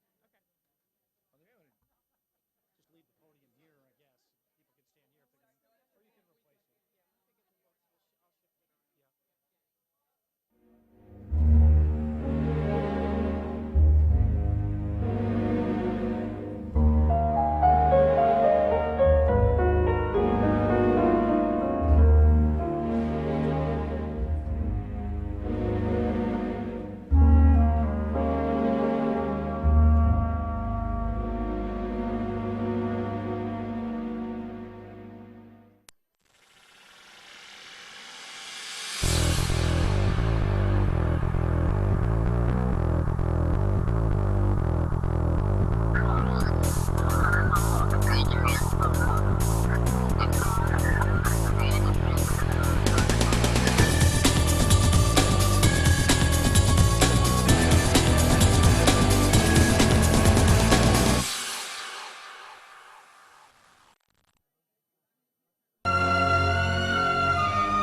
comments on the budget, if you will, and then normally at this time, we take the whole budget book, but we try to finish up any questions or comments that people might have on the discussion that we started in December regarding either the health insurance line or pension, and then we reserve to the 3 budget meetings the other pages. So I say that in advance so that anybody that had additional questions and or comments on the health insurance line or pension, tonight would be, and other nights you can ask them as well, but tonight in particular is a time to ask those. A couple of comments for board members and really also members of the public. I do encourage you to read the budget book cover to cover. What I found in my first year is that as I was making questions on pages 5 and 6 and 8 and 21, then as I got to pages 123 and 150, I found the answers to my questions. And so you really do have to read the whole book. If I was an accountant, I would say, and the notes to the audit are integral to the audit. And so please read through the entire book cover to cover. We do have to respect the time of the limited time we have for this board as well as the staff to kind of respond to questions. And so the earlier you get your questions to the Dr. Title, he can distribute them among his staff and come prepared or send in advance the answers to the questions. Advance doesn't mean that 9 people wait until Monday night before the Tuesday meeting and send in the question. So the sooner people can send in the questions, it'll be make it more efficient, if you will, and make it more possible to respond on a timely basis. As always, we try to focus the questions on information you need to make a decision on this budget. And so if you have questions on general knowledge and background on a subject area, it would always be better to try and do that with Dr. Title and his staff between the budget meetings so that we can focus our attention on the information and questions we need to adopt this particular budget. We've placed at your desk, not to confuse you, but perhaps to help you, the questions and answers. During our budget meetings, this board is known as, I think, the only board that does it at the moment, that we record the questions and the answers and we post them on our website. Sometimes the narrative answer may help you answer a question. The numbers will be different this year than last year, but at least the subject area, it may be helpful to you that may answer your questions. So include this in your cover-to-cover reading if you would. On the first budget meeting, we have normally gone through the book in a methodical area so that we're not jumping from page 10 to page 152 and then back to 12 and then up to some other page. So at the first meeting, we'll focus on the income pages, 17 to 27, in terms of Q&A. In the executive summary, pages 29 to 51. Then also we'll include in that the support pages that often give you information that you have questions about, and those are pages 123 to 171. At our second meeting, we'll go through the pages I didn't mention, which are the line item, line by line, both as an object code and as a school-by-school code, and focus on that level. And of course, the third meeting on the 30th will be to pick up any question that did not get answered or that we want to have further conversation about. But the other thing about the second meeting is, to the extent that a member of the board wants to propose a change to the recommended budget, the motion will be to approve the budget as recommended by the superintendent. So any board member that wishes to make a change up or down, it would be very helpful to alert the board at the second meeting of a subject area that you want to explore and to get us the proposed motion in advance so that we can judge the time and what the subject area is and what the specific suggestion is, so that two things can happen. Sometimes you may make a suggestion and not exactly know what the cost implications of this are to the exact number. you have a feeling that it might save us X, but the staff have to kind of cost that out and see what the actual savings is. And so therefore, we need to work with exact numbers, and to the extent we know what your proposal is, we can cost that out and be prepared to deal in exact numbers. And also, it gives the board members time to think of that issue. So be thinking of what you might want to add, subtract, multiply, or divide, and let the board know, not necessarily at the 21st meeting, but yes, at the 28th meeting. Yes, you are welcome to come to the 30th meeting with an idea, but if that idea isn't fully costed out, it makes it hard for the board to cast a vote when we don't really know what the actual numbers are behind that. Within the support pages 123 to 171 is our food service discussion, and so that's why I say yes. At our next meeting, that will be coming up. While those pages are there, we have other information regarding the current status of it, and we can entertain questions from any perspective from that. And on January 30th, there are no motions to postpone this decision. And that's simply because the town charter requires us to have this budget approved and presented to the first selectman by February 1st. So there is no ability to say, I want to study this any further. We have a deadline imposed on us by the town charter. For those in the audience, but I also encourage board members, Dr. Title always holds a brown bag lunch with principally the PTAs, but the Board of Ed should feel free to come, and other members and elected public officials sometimes show up. That is scheduled for January 16th at 12 noon here in this room. And so you'll get further detailed information that he can go into that isn't within the kind of time frame that we have here. And that's it. A couple of comments from Dr. Title, and then questions from the board. Right. I want to point out that the production of this large document that supports this budget request is an enormous undertaking for a lot of staff. To be as clear as possible in our communication, for 3 years in a row, this budget book has won an award for excellence in education communication from CABE. I just want to point out not only the whole staff that helps me build this, but Doreen Munsell, while she is trying to juggle a $1.4 million deficit and do lots of other things with her staff, are principally responsible for producing this document, and that Jan Burns, who's sitting over there sheepishly, had a huge role in producing the PowerPoint. I just want to give thanks to them. We will continue to post items on our web page related to budget. There's a whole 2013-14 budget. Some of that may still be relevant. We'll move that over to the 14-15 page.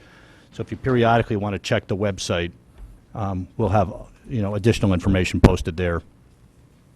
So that's all I wanted to say. Questions or comments from board members? Let's focus on Aon and the pension, and then if there's any general, how do I understand the booklet questions. Any questions? Let me kind of start this way and go around. Any questions on the health insurance line and the discussion that we had in December? You're welcome to ask them next week as well, but if we can get them out of the way now, that would be good. Mr. Patton, do you have anything? No? Mr. Llewellyn? I'll wait, thank you. You'll wait? No? Mr. Patavine? No. Mrs. Gerber? No. Mrs. Carnell? Mr. Convertito? Mrs. Lou McCormick? Yes, please. Just a clarifying question. If for some reason, if our reserves fall short to cover the expenses in Aon, where do we find the money to cover it? I'll ask Dr. Title to comment on that. I think I replied to you on this, but maybe I didn't. I just want to clarify. Yeah, the understanding, the agreement with the town, the understanding with the town, when the town and the board were fully insured and converted to self-insurance, the understanding is that if the Board of Ed budgets according to the Aon recommendations, therefore follows the advice of the consultants and budgets in good faith the way Aon tells us to budget, such that we have one time our IBNR, then if there's any shortfall, the town will cover us in that event, so that in no case would the Board of Education have to allocate additional funds in a given year to the health insurance line, that the town's overall internal service fund, which is much larger than just health insurance, would cover it. And what would happen is, essentially is that that deficit, so to speak, would get rolled over in the projections for the following year, and the Board of Ed would make it up. So we would never be on the hook in a given year if we had a bad year for health insurance. It would hit us the next year. So it would affect our budget the following year. Correct. So in effect, it does come back to us, but they would cover us for the immediate year. Correct. If we follow it. But Yes, then that's what happened following last years- year. But the following year's operating budget then Following year's operating budget, yes. would be impacted. Correct. And the 2012-13 year, that certainly occurred, and the 13-14 year, this current budget, is where we saw the big spike in health insurance budgets last year because we had to make up ground we lost. Yeah. So you're correct. But we never went below the point where we couldn't pay the bills. We just were dipping into the reserve. We never went, even in the bad year, we never actually went into a negative position. And because we do have a, quote, healthy reserve. Ms. Carnell. He's next. Oh, I'm sorry. That's why You're pointing to Mr. Fatterbean. Right. As I told you, I sometimes have a habit of looking to my left. I'm a Democrat. That's Mr. Fatterbean. I won't say anything. The agreement you referred to, is that a oral understanding or a written agreement? Well, there actually was a written agreement that spelled this out. If you remember, it came before the board. There was a whole discussion about it. I know. That's what I'm afraid. You really want to In bring other that words, up? when you say was a written agreement, No, there is a written agreement. There is a written agreement. Mr. but it- Fatterbean is asking for the benefit of new board members, I'm Right, sure. right. There's a written agreement, but it's never had to be invoked. Right, but there is a written agreement. There's a that written it- agreement. that the town believes is still in force between the Board of Education and the town of Fairfield. Is it possible to distribute that so we can have that and read it? Have it. Just, no, just I- for I the just wanna comfort of point out- reading it, I'd like Yeah. to just see No, it. no. I mean, It's because not it's a your one title, saying if did I not just sign that wasn't aware. It was predates me. Yeah, it's a one-page agreement. It goes back to Mr. Flato's tenure as Yes, first it's- selectman. And This is Dr. an Clark. old wound. We can get you that. Fine. I just wanted to make sure, I wanted to clarify there was no other agreement than that one agreement. No. That was in existence. Same agreement. No, it's the same thing. That's what we're talking about. I We was did trying to ask be the, polite. we did ask the Board of Selectmen and Board of Finance that they would just divvy up the excess expenses, but they didn't agree to that Wait, proposal but- either. Ms. Carnell and then Ms. Lugum. I just finished my line of I'll let you questioning. finish, Is, yes. Mr. Convertito just pointed out that it can be rescinded with 30 days' notice. You'd have to read the entire agreement to see what the impact of if we made a unilateral decision, but yes. Okay, well, that's why I want to read it, Right. because clearly there's caveats. Were you pointing in that direction, or you have? No, this one's for Ms. me. Ms. Carnell. Okay. Dr. Title, look on the bright side of this question. If we keep going to the town for money, where does the town get the money from? If they're going to cover us for the $1.4 million, and then they're going to cover us if we fall short in the medical. And I Same know you're place. not here solving the town's budget, but I'm being serious. I know I'm you're being not- serious, th- but- That's what we keep That's relying on beyond, the town. that's but beyond my pay grade. Yes. That is a question, actually, that the First Selectman and the Board of Selectmen and the Board of Finance and the RTM will have to answer ultimately, and that's creative conversation between our staff and their staff and with the various boards that have to make that decision. No, So- I mean, so it's, kidding aside, it's hard for us to look at this and say, okay, this is fine to go ahead with if we have deficits and we're going to need to rely on the town. The question is then, as you know, has been stated, what is the town willing to help us with, and then where does the town get their money to help us with? That, And there's- when are they going to draw the line and say, that's enough, and I'm going to rescind it? Right. Well, I think that we have a good working relationship. It's been built over a number of years. I think if you were at the Board of Finance meeting, you heard a lot of respect those members have for the budgeting and finance operation and the central office. One example of where they funded it, if you remember, just last year, we had an unexpected expense of about $825,000 because of the PCB discovery and remediation at Osborne Hill. In that case, the town decided to bond that, short-term bonds, and actually we were able to help with that, get some state reimbursement for that to mitigate that. So, I mean, that was an option last year. This year, that probably, might not be the option they want to do, but really, that's a discussion, and that's a decision for the town, to make. Sure, there's a number of choices, but I'm not privy to what they all are. I don't pretend to understand the town's financial condition well enough. I might look at a reserve fund that they have and say, oh, there's plenty of money in there, and then they'll turn around and say, wait a minute, we can't touch that for various reasons. So I leave that to the town officials, and I know that they're willing to assist us because this is an extraordinary circumstance, but they also are looking for us to do everything we can to make that number a lot lower than $1 million, which is what we're going to do. Any other questions on the budget? If not, we'll move on. I have Yes. a question. I'd like to make a motion to get this budget in Excel for the board members so that we can actually move from front to back with relative ease. There's no action item on the agenda for budget, so I'm sorry? We don't have an action item on the agenda for the board to discuss changing the format. I'm not of asking to change the presentation. format. I'm asking for its existing format. Yeah. I'll rule that motion out of order. Okay, could you explain to all of us then why it's not possible to be able to move through the numbers in an efficient manner in 2 weeks? The board has adopted the format of presenting it this way in PDF format, and we will continue with that approach. Is this budget document in an Excel spreadsheet format existing in the district? The numbers within it.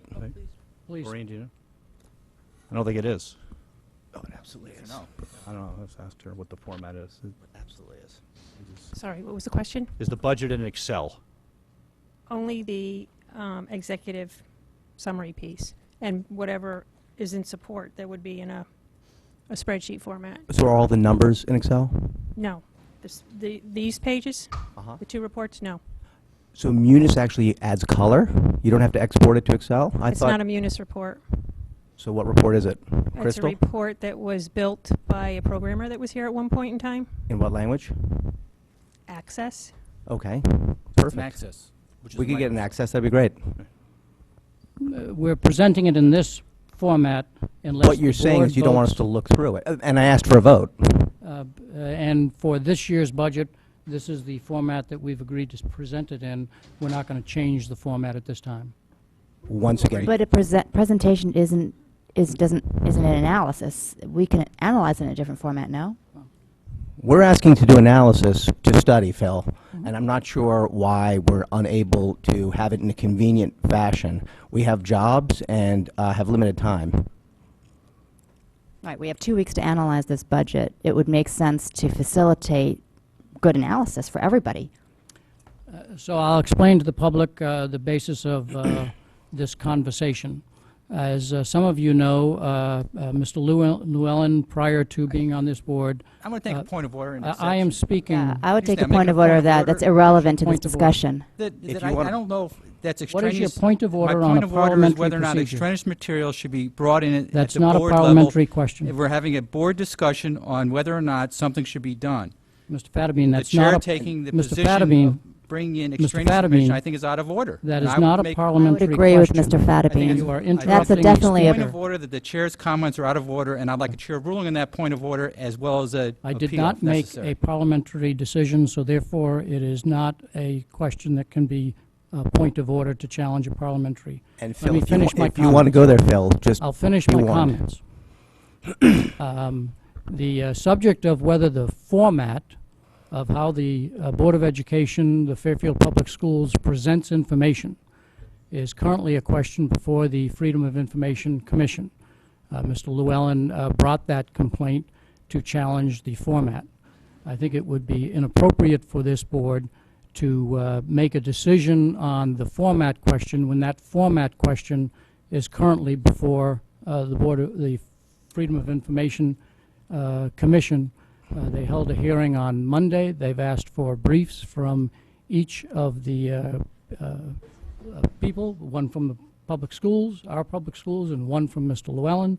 And I think while that process is ongoing, it would be a mistake to consider this. Secondarily, So, Phil, why don't you tell what else is missing, please? do not interrupt. This board, in looking at its budget review process last year, agreed to a certain format for this current year budget, and we're following that format. Do you want to give the rest of what's missing for my FOI, or I am. as long as you're bringing it all up? I am commenting about the format question. Okay, very good. Any other questions on the budget at the moment? I'd like to comment to that to some degree, except that I don't think any of that was relevant to the discussion the board was having on what format would be convenient for the members of the board to review this. I'm not aware of the FOI request necessarily. I don't know what the details of that FOI request for. My concern only is that if a board member wishes to have the presentation of a budget in a format that is existing within the district, in general, absent any other animosity or confrontation or whatever, I think that board member is a reasonable request, and if it exists, and it's going to help an analysis of a board member, I don't see the harm in doing that. Now, obviously, other people have different views, but the only question is, does it exist? And if it exists, could it be made available to the board members that would like that in that particular format? I also object, or at least don't have any recollection, of a specific board action indicating that the budget is going to be presented in a PDF format only. Maybe we can go back to the minutes and find out where that motion was made and how it was addressed. And I would like to see that, if that is in fact the case. I have no recollection of making a specific motion that the budget would be presented in a PDF format, book format only. Okay. And then, of course, you can do that research. We'll now move on to item in the old business, approval of secondary business curriculum and textbook. Let me get the recommended motion in front of the board. I'll put the first motion relative to the curriculum, and then once we approve the curriculum, I'll address the second motion to bring that forward, so that we only have one motion at a time.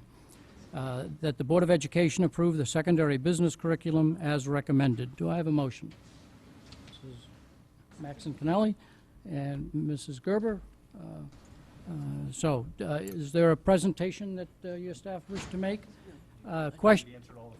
Questions have been asked between the last meeting and this meeting regarding the business curriculum. I think the staff believe they've gotten to almost all of them, and so we're here to ask questions and to get questions answered, and then to take action if the board so wishes. Questions from board members? Questions from board members on the curriculum? Not quite like an auctioneer, but going once, going twice. Mr. Patton, are you ready to act? Mr. Llewellyn? Mrs. Maxon Connelly? Mr. Fattabine? I am. Mrs. Gerber? Mrs. Carnell? Ms. Carnell? I am going to get that jar. People out there won't understand it when they see it, but Mr. Convertito? No. And Ms. Lou McCormick, I'm sorry. Any questions on the business curriculum? When you said no, I didn't, I thought you said yes. Sorry, So go ahead, questions. trying to find the sheet of paper with the questions on it. As you look, do we want to go over to Mrs. Lou McCormick if she has any questions, or are you almost there? I'll wait until Mr. Convertito's line. I would move to divide the question, Mr. Chair, into approving the curriculum and to approving the two additional course additions.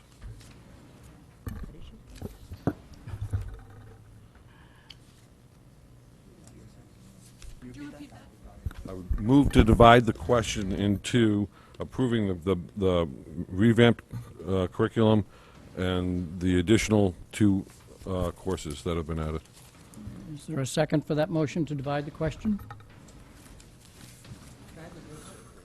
Is there a second or not?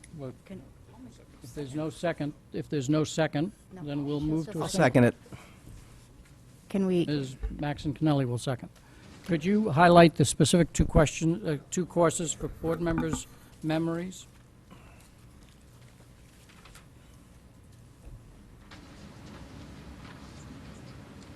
They're the last two on attachment 1. Can I have a point of order of a clarification of what is being divided in essence? And that's what I've asked Mr. Convertito to do, clarify how he wants to divide the question. Well, the question is that the Board of Education approve the secondary business curriculum as recommended. So while Is that Mr. the question? Convertito is looking, I'll try and clarify what I think he's intending. On attachment 1, within the January 10th, 2014 memo from Dr. Boyce, you'll see a list of all of the courses that are included in the business curriculum. And at the first meeting, you got a individual curriculum outline for each of these courses. The last two courses that are on that page, that's entitled, does everybody find attachment 1 at the moment of that memo? Here. Does everybody have attachment 1 of that memo?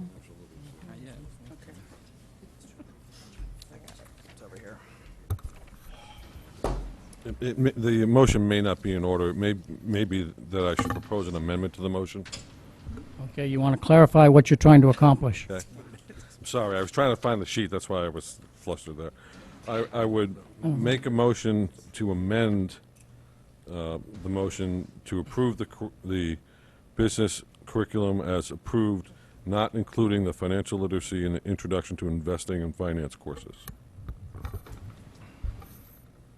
Just the old curriculum, not including the 2 new proposed classes. That is having the effect of saying you don't want to have the board approve those 2. Right, okay. The motion belongs to the board. Mr. Convertito has asked for a friendly amendment to restrict the approval of the curriculum to the existing courses and to exclude the 2 courses at the end, one called Financial Literacy and one called Introduction to Investing in Finance. Is there clarity, is there acceptance on the board for Mr. Convertito's revised amendment? Ms. Maxon Cannelli? I'm willing to second it because I'm willing to hear the discussion. Is there any conversation among the board that you're not, you won't accept Mr. Convertito's friendly amendment?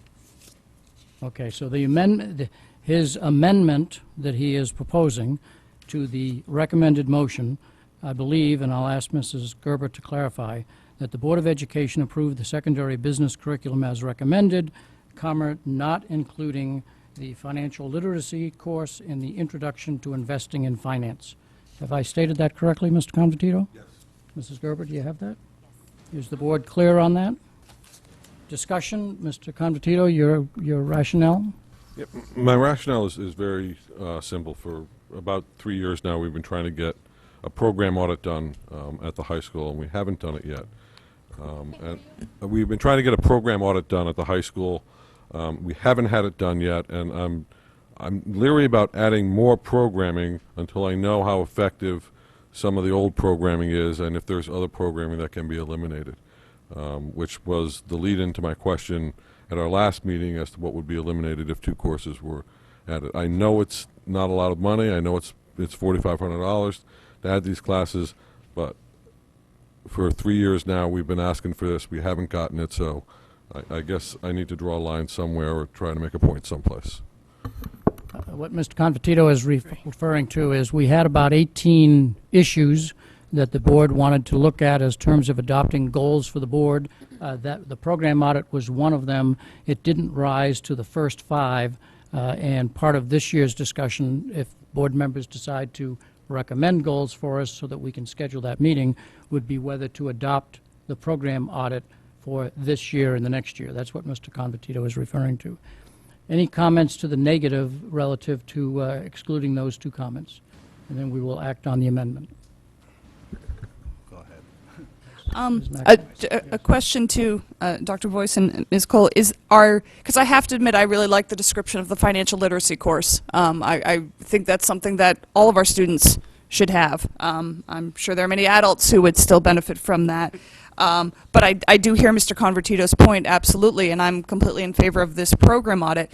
My question is that if any other courses were cut to to save that, would there be some any financial amount you could attach to, well, yes, if we eliminated that course, it could save that? I mean, that's the one that has a, you know, obviously a direct price tag attached to because of the textbook. But do you see, and you're doing this on your feet, but do you see any room where that money could be saved? Before I answer that, I wanted to, don't think we ever really explained to you how this course came about, and perhaps it would be useful for you to know a little bit of the history. We've had a course called Personal Finance for many years that was offered for business and math credit in both high schools. The math department, and you'll get the math curriculum documents in a few next month, wanted to take that course and kind of upgrade it so that it was NCAA compliant. And to do that, it has to have at least Algebra 1 as a prerequisite. So the business department saw that as an opportunity to redefine that course and call it financial literacy and make it a purely business course, where the math department is maintaining the course. I think they're changing the name, and it's now a math course. We've essentially taken a course that has been in existence and split it clearly into two departments, where it used to be the same course taught in both departments. So that's how this course came about. The other thing I'd like you to consider is when students sign up for electives, not just in business, but in anything, art, music, family, consumer science, whatever it is, they usually give a list of 1, 2, or 3 in terms of their preferences. And so we staff courses, the high school staff courses, according to what the students request, as well as what the teacher staff available is and the teacher certification. So if there's no interest in this course, it would not run. It would only run if there was sufficient interest and we had a teacher available to teach. I'm talking about financial literacy right now, and the same is true of the investing course. I don't quite know how to answer your question about the money part of it. You know, I do know, and Stephanie might be able to speak with this further, when the teachers talked about this course, they also considered not using a textbook because there's a tremendous amount of information online, because in many states are now requiring this as a graduation requirement. So there's a lot of free information and resources available, or they wouldn't even have to purchase a textbook for financial literacy. So I don't know if you want to add anything to that. Just to add on for the need of the class, because I don't want you to think, well, why are we having a class running in the math department that's the same as in business? The math department's class, and they can speak more in detail, will be more algebraic in terms of algebraic problems that are related to personal finance. We will really be going over principles that you need to live your life financially sound. So how to keep a budget, what it's like to get auto insurance. So we're not necessarily doing a lot of math problems, but going through all the things that a kid would experience when they're on their own for the first time. So I think, and there's a large population that would probably not be a good fit for the more advanced math class that I think are probably kids that need to be exposed to this more than anybody in terms of how do I live within a tight budget when I'm on my own and working. So that's kind of the difference between those two classes. And in terms of the sections, our department has a way of the kids kind of let us know what classes they want running and what they don't. So I think it would naturally emerge, like Dr. Boyce said, the classes they sign up for will run. And if this class becomes more popular than something else and another class, you know, the enrollment starts to go down, then we take a look at that, and possibly if it doesn't run for a couple years, then we have a discussion about that. And another thing that can happen is maybe we don't drop a class altogether, but we have less sections of it running. Some of our classes have 3 or 4 sections running because they're semester classes. So, you know, maybe we have more classes offered, but just less sections. Because we do have kids that get to senior year and they've kind of run out because they've, you know, we have kids with such a greater interest and they start younger than they have before. So a lot of times by senior year, they're kind of struggling to find classes to take within the business department that fit their needs or their interests. Thank you. I understand Mr. Confortito's rationale, but if you extended, in my mind, if you extended that concept to the whole district and said, we're not going to look at creative new approaches until we've finished a program audit that has not even been adopted by the board yet. I think you'd be stifling the staff's ability to address the needs of students as the students express them. So I think I will not be, I know I won't be supporting the amendment only because not because I don't believe in the program audit, but because I think that this is not the way to approach it. Mrs. Lou McCormick, and then Mr. Patton. Out of curiosity, when you do propose a new curriculum, I mean, I actually like the concept of this, and I agree that probably every student should have to touch this before they go out into the world, because it's nice. The investing in finance, to me, seems it could be construed as perhaps advanced. And I'm not sure that your prerequisites address that, because probably the prerequisites are more like statistics, so maybe that's addressed in Algebra 2, I'm not sure. And may possibly even calculus, because to truly understand volatility and that whole concept. So it's a real light glossing, but I still like the concept. But do you do your own auditing? Like when you propose this, would you not say, you know what, these two classes have not been what we hoped for, they're not really taking off, this would be a much better replacement to maintain that we're always just trying to offer what we think is the very best and the most current? Or are you just going to keep adding every year and eventually have an array of like 20 classes? So through Dr. Title to you. In my experience here, and it's my 5th year, we haven't had to drop a class as of yet. There have been years where a class has had low enrollment, and then the next year it jumps up again, so we haven't had a situation where it's been recurring and we look at it and say this class doesn't, shouldn't run anymore. And again, I think with the staffing, that's where that is handled, and the administration could probably speak to that more specifically, but they're not going to increase the FTE if there's low enrollment for certain classes to get them running. So they always work within our FTE and run as many sections as they can based on enrollment. Am I saying that clearly? No, you're right. So, Okay. Mr. Patton, and then Dr. Title wants to make a comment, and then I'll see where we stand with conversation. So just to clarify, there's still an existing personal finance course under the math department that has Algebra 1 and Algebra 2 now as a prerequisite? Yes, they may have changed the title of it. It's personal finance. It has an Algebra 1 requirement because that is what makes it NCAA compliant. And for students who need that, it would give them a 3rd credit in math before they went to college. And but I think they've changed the title, and I'm sorry I can't come up with what they've named it. Oh, financial algebra, right? Okay. And that will be presented next month with the remainder of the math curriculum. Dr. Title, I'm sorry, do you have a follow-up? No, just more of a comment. So basically, the financial literacy class is more of a primer, as you kind of discussed, to how a person would utilize finances in the real world. Right. It wouldn't be, here's 20 math questions, go do them, and all the word problems are related to personal finance. It would be, again, we do a small unit on this in our Intro to Business class. It's very popular. It would just be expanding on that into more areas of introducing them to a budget, auto loans, the difference between credit cards and debit cards, what compounding interest is. A lot of kids don't know that. Showing them what compounding interest looks like. If you don't pay this back in this amount of time, this is what you're going to owe. Explaining how a bad credit score can stay with you and how, what limitations it leaves you with in your life. And then we will, introduce them to investing in retirement, which would kind of segue into the more advanced course if they choose to go to it. And a freshman could take this course because there wouldn't be the requirement, correct? We started it with 10th through 12th grade, and the rationale there was that we have the 9th grade Introduction to Business class that really is a great offering for freshmen. It exposes them to every kind of area of our curriculum. And in our history, it can be difficult to engage 9th through 12th graders at the same time. So we decided to do it as 10th through 12th. If there was a 9th grader who really wanted to take it and understood they'd be with older kids, I'm sure the school would be willing to make an exception. As long as they met the prerequisite of algebra. There is no for financial literacy, there's no I was prerequisite, talking so. about So, Dr. Title.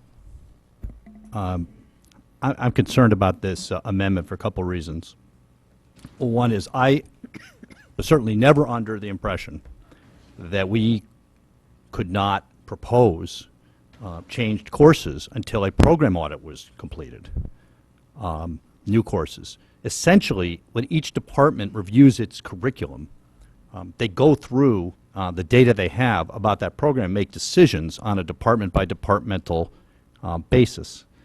And so the results of that are what cause changes to occur in curriculum. Courses could be eliminated or courses could be added.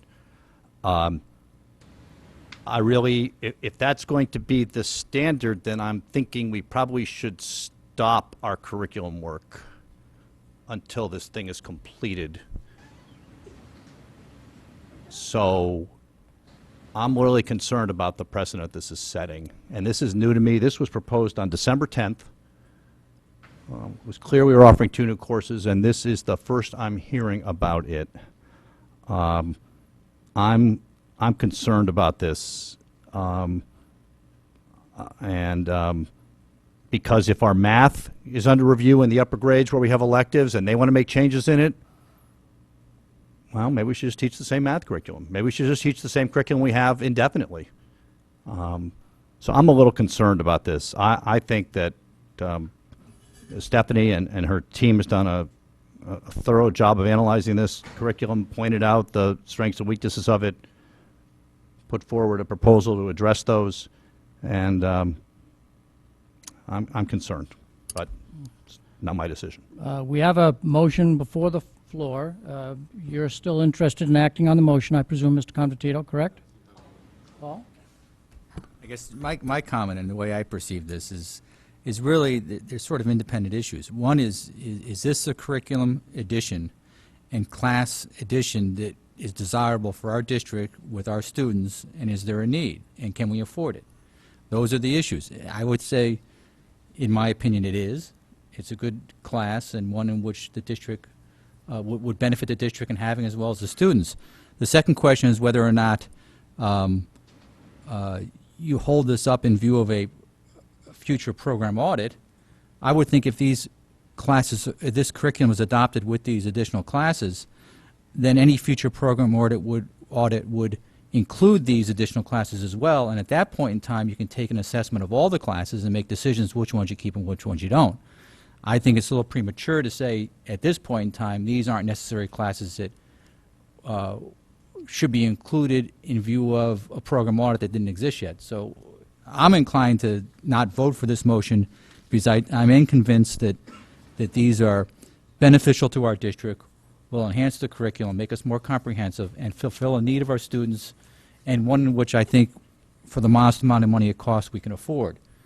And wait and defer to a later time during the whole program audit to review all the classes we offer, including these new additional ones, and make decisions at that point. So for that reason, I probably cannot support this motion. We've heard arguments pro and con, Mrs. Maxon Kennelly and Mrs. Lou McCormick. One, I agree with Mr. Fadbean. I was willing to support the amendment because I did want to hear Mr. Convertito's point, and without seconding the motion, there would be no discussion, and I think the discussion was worthwhile to have. I think it's good also to introduce the public to our interest as a board in doing this program audit. That said, though, I do agree with Mr. Fadbean. I think it's important to move forward with this. Thank you. Ms. Lou McCormick. As mentioned before, I like the concept and the curriculum. My one concern is that is this linked to a text? And if it is linked to a text, my concern is that we are right now, $1 million in the hole? And if we are going to approve this extra $4,500, then that means we have to cut something else. Which class are you asking about in terms of the text? Isn't Both? that the financial literacy? Actually, The other one doesn't have. Right. Mrs. Lou McCormick, actually, clarification. We approve curriculum in 1 year, and then the textbooks are purchased after July 1 the following year. So this money that is being talked about is actually part of next year's budget. So it won't affect this year's budget. It won't affect this year's budget. Each year, curriculum reviews and approvals are done. Each year, the budget contains money for the writing of what's the next step in this, the resource.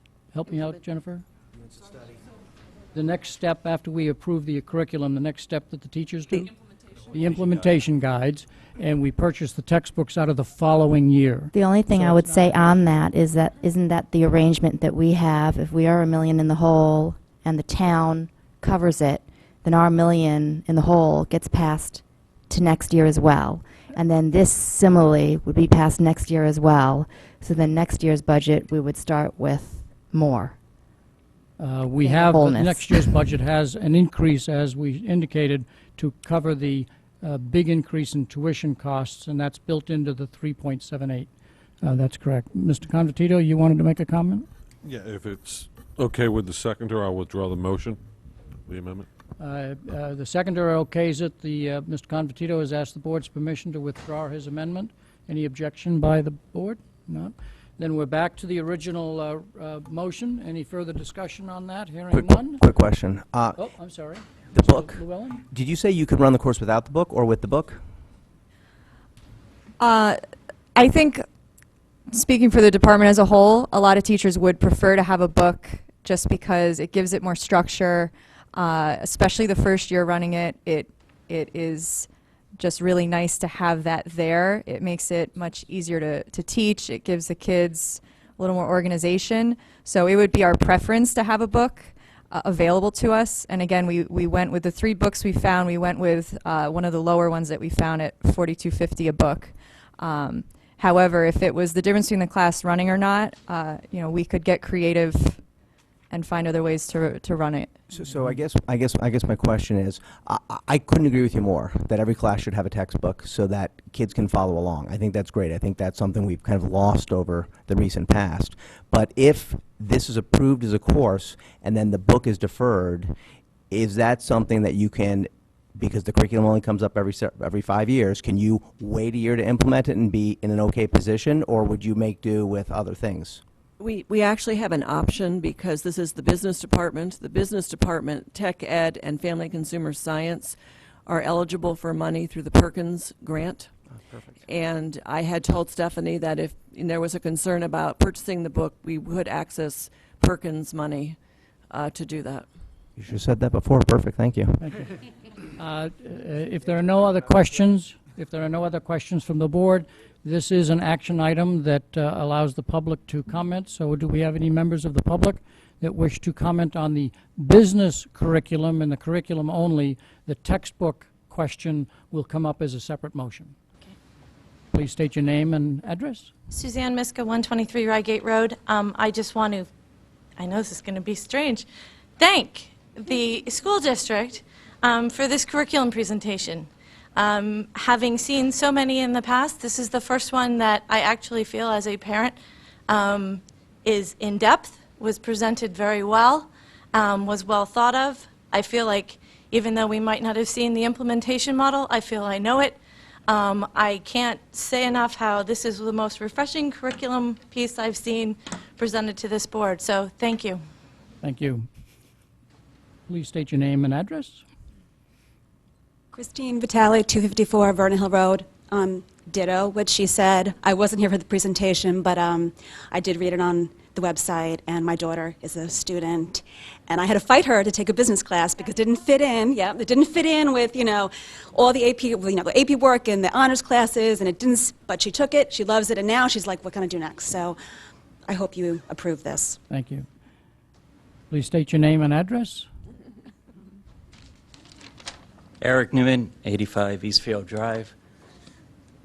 Back when I was a student, I took these business courses, and I took accounting all year, business law all year, management, economics, the whole list.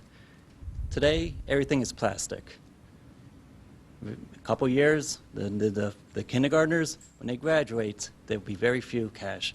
So everything's plastic. And not to give financial literacy classes or eliminate them is very big, is short-sighted.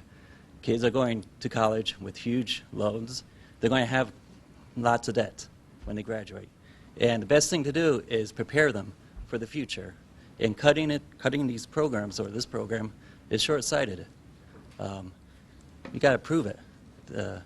Other states are saying you need to graduate. Other districts say you need to graduate. You got to take a financial management class. Think about it. We're having a budget issues now. It can be personal for these children. So do the right thing. Yeah, the common current sense. motion does not eliminate the two courses that you've called into question. Please state your name and address. Tricia Donovan, 164 Tainer Drive. I'd just like to say I looked at that book and I thought the book was very good, and I'm glad to hear that we can access other funds to purchase it.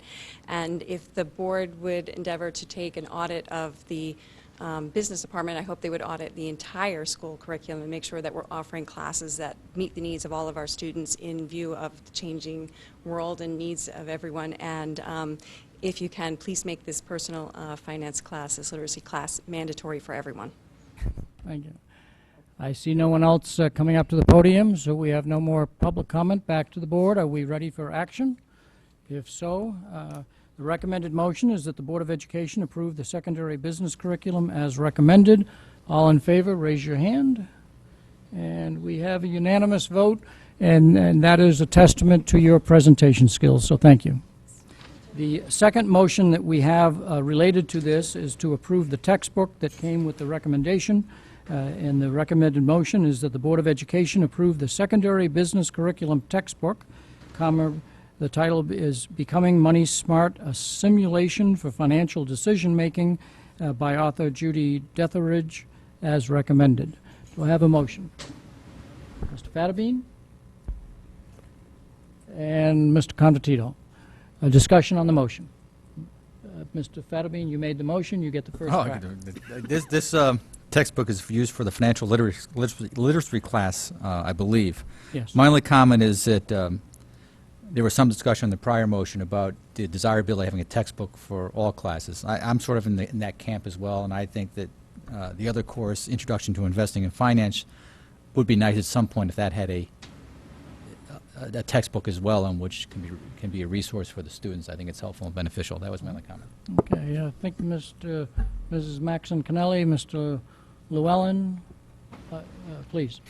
When you referenced the $4,500 and the Perkins money, is that money that was truly just sitting in waiting to be spent, or had it been, in your mind, earmarked for something else so that if it got spent on this textbook, there'd be a deficit someplace else? This course would not be offered until next year, so it would come out of next year's Perkins grant. The Perkins grant is due in June, and I sit with the leaders from the business, tech ed, and family consumer science departments, and we write it together. And so that would go into next year's Perkins, and we would have access to the money after July 1st. So you talk about writing it, does that mean it's guaranteed money? Well, as much as federal money can be guaranteed. Okay. But to get back to my question, would you have perceived that as being earmarked for something else if we had approved this? No, we had not earmarked it for anything else. There are some grants that are formula grants. We get the money based on a formula versus competitive grants, and that's why, quote, the money is assured unless the federal government goes bankrupt. Right. No, I just wanted to be clear that it was two separate questions. Mr. Llewellyn. So can we amend the motion to approve it with the use of Perkins grant money? Otherwise, we might want to defer the vote until after budget season. Yeah, I mean, this board can do anything it wants. This is a I fairly make the small motion, amount of please. money, and the judgment could be just let the staff look at it and decide what's the best use of funds next year and whether this makes sense in there. That seems like a staff function, but certainly if somebody wanted to do something different. Yeah. Given Dr. Title, do you have a comment on that comment? I'm not sure that's, I mean, if it's actually in the budget, you could go, when you do the budget review, reduce their department budget by $4,500, but it's not in there, right? Okay, so it's going to be in the grant. We don't have it in the budget, so we have to spend it out of the grant. So it's kind of a moot point. So let's just add that there for clarity's So sake. anyway, I mean, we're going to buy it out of the grant. My comment would be in a $150 million budget, I think it would get down to the micromanagement side if we dealt with numbers at that level, but. I'll second the emotion. Second what? I'll second. What did I say? Emotion? I'll second the motion. You know, I'm not going to sing for you. What motion? The motion to Amend it to include amend the Perkins grant. Yes, that. even though the point is moot, as Yes. Dr. Title said, No. Mr. Llewellyn did make a Mr. formal Llewellyn's motion. official amendment to this motion is? The secretary will read what she believes the motion is.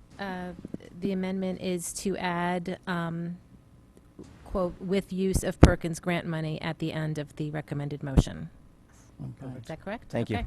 And Mr. Patton, you understand that as the motion, and you're seconding it. Do you want to make further comments on the rationale for the amendment? I think it speaks for itself. Okay. Any other comments on that motion? Mr. Fattabine. You know, I probably couldn't support this motion. I understand the concept and the belief, but the real decision in my mind, is this a course that should be offered, and is this a textbook that should be provided for that course? If the answer to that is yes, then you fund it whatever way you can. Yeah. And whether that's through the grant or whether that's through the budget, is secondary in a sense. The decision is this appropriate for the district? And when that decision's made, and the decision is to fund it, and it's appropriate enough that we're going to fund it whatever way we can, then I don't think it should be hamstrung or restricted by any conditions of a grant. The only thing I would hesitate that is if you're on the fence and saying, well, we really can't afford it, and the only way we're going to offer it is if we get a grant, then maybe make it conditional. But if you're decided to offer it because it's the right thing to do in general, and it's a good course to offer for the students in the district, then in my mind, I don't care how it's funded. And it's nice to get a grant, but I would like to offer the course even if we don't get the grant. Any other comments on the amendment? If not, are we ready to take action on the amendment? So prior to taking action on the amendment, we would go to the public to talk about the amendment and the amendment only, which is to state that this book shall only be purchased with Perkins grant funds, to shorthand the amendment. Please state your name and address. Neil Fink, 70 Crest Terrace. To me, the amendment just doesn't make sense. My understanding is that you're voting to approve this book be used in our school system.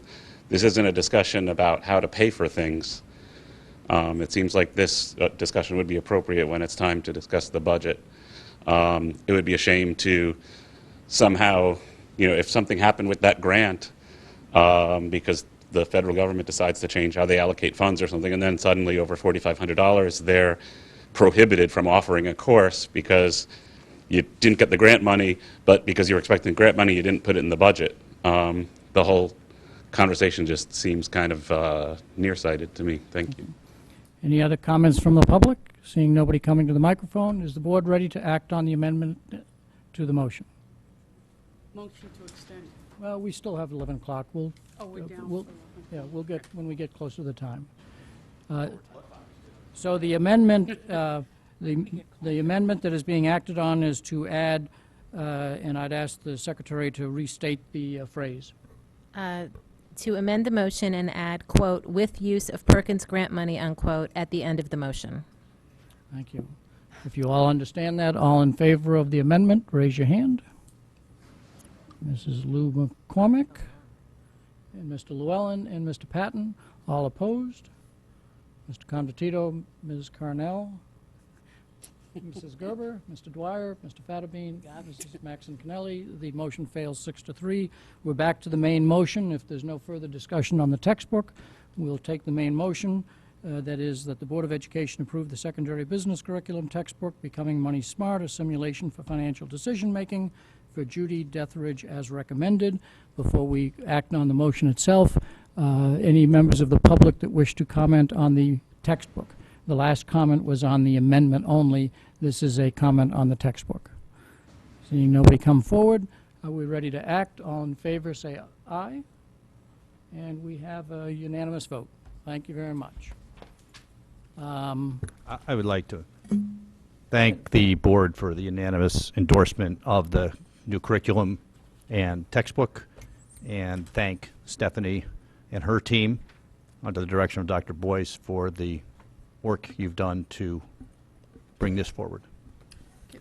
I'm assuming we're going to get through the capital non-reoccurring projects in about 20 minutes, and then we'll entertain a motion to extend so we can finish the rest of our business. Can I just say something about, because there was so much chat about the book, maybe as part of the requirement for the course is to have the students raise their own money to pay for the book. No, I mean... There is No, I'm creativity very everywhere. No, I mean, that's a way to teach them what you're trying to achieve in this course. Yeah. It wouldn't be legal, but it's creative. So- Put it in real day-to-day. So, please, Mr. Cullen, come forward. Dr. Title, do you have any comments that you wish to make on the capital non-reoccurring? Well, we reviewed these at the last meeting. There were a couple of questions. I believe Mr. Cullen provided answers to those in a written format in the Friday packet. This vote moves these along to the next level. We are tentatively on the agenda for the Board of Selectmen tomorrow afternoon, pending Board of Ed approval. These still would need to go through all of the bodies of the town. So this gets the ball in motion. They are from our capital plan. And as I explained before, we had to accelerate one project because of a failing boiler. I'll remind the board that in the past, 3-4 years ago, we used to consider the capital non-reoccurring budgets and the operating budget in the same budget cycle and bring them forward in May. In conversations a year or so ago, the Board of Selectmen, Board of Finance, and RTM all, together with the Board of Ed, said, can we consider the capital requests in advance so that we get that out of the way from both a staff and a use of volunteer time, but also then we know what the capital budgets are when we go into the operating budget. So this is coming in compliance with the schedule that they have asked us to work on. Mr. Cullen, any comments that you want to make? No. So a motion and a Oh, yeah. None at all. I'm sorry, yes. My trusty secretary reminds me. Let me get a recommended motion on so that we can have discussion. Recommended motion that the Board of Education approve the BOE capital non-reoccurring projects 2014-2015 as recommended. Do I have a motion? Mr. Patton and Mrs. Maxon Kennelly as the second. Do you have any comments that you want to make before we go into Q&A? No, Mr. Chairman. Okay. Questions and comments from board members? I have Mr. Convertito, Mr. Patton, and Mr. Fattabine. Two quick questions. Anything from last year's non-recurring that we're not going to get to this year? We didn't have any non-recurring last year. We had no non-recurring projects last year. The wall at McKinley by the... Those were not non-recurring. Those were in the budget. Those were in the budget. Those were in the operating budget. Okay. And my second question, which is a question I always ask, is there anything in this booklet that's not falling apart, leaking, rusting, or otherwise disintegrating before our eyes? Is there anything? Is there anything not in this book? You Yeah. say? No, they're all required. Well, Okay. There are other projects that need to be done, and most of those are captured in the operating budget. Okay. You'll see them in there. And also, as the board recalls from our discussion of the waterfall chart, the town of Fairfield is not prepared to spend 10 years' worth of capital dollars all in one fiscal year.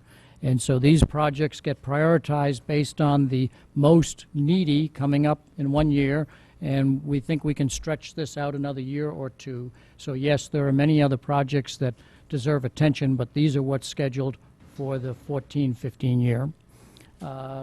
Who did I say was next? Mr. Patton. And then Through Dr. Title. you to, or to Dr. Title, to Mr. Cullen. On the North Stratfield boilers, These discussions I know have come up over the past years in other schools. The dual fuel for the North Stratfield boilers, what is the reasoning for having dual fuel? Is it in case one goes out, there's an oil shortage, or is it more of a financial? No, it's more for not losing the school system, the school building. We're burning natural gas at almost all our locations. It's the cheaper fuel right now, but we have on occasion had emergencies where the natural gas was either shut off, dug up accidentally, shut the school down. We have to be able to switch over to another fuel source to keep the school running. And are all the new boilers that we've put in, let's say, the last 5 or 6 years, are they all dual fuel? Well, they're either dual fuel or we put in a gas boiler and an oil boiler. All the elementary schools have 2 boilers. the middle schools and high schools have 2 or 3. So you can make one all natural gas or dual fuel, one all oil or dual fuel. So while the methodology may be different, all of the schools have the flexibility to respond to Either that fuel. issue that you mentioned. Just in case. Okay. Mr. Fattabine. Mine's really just clarification.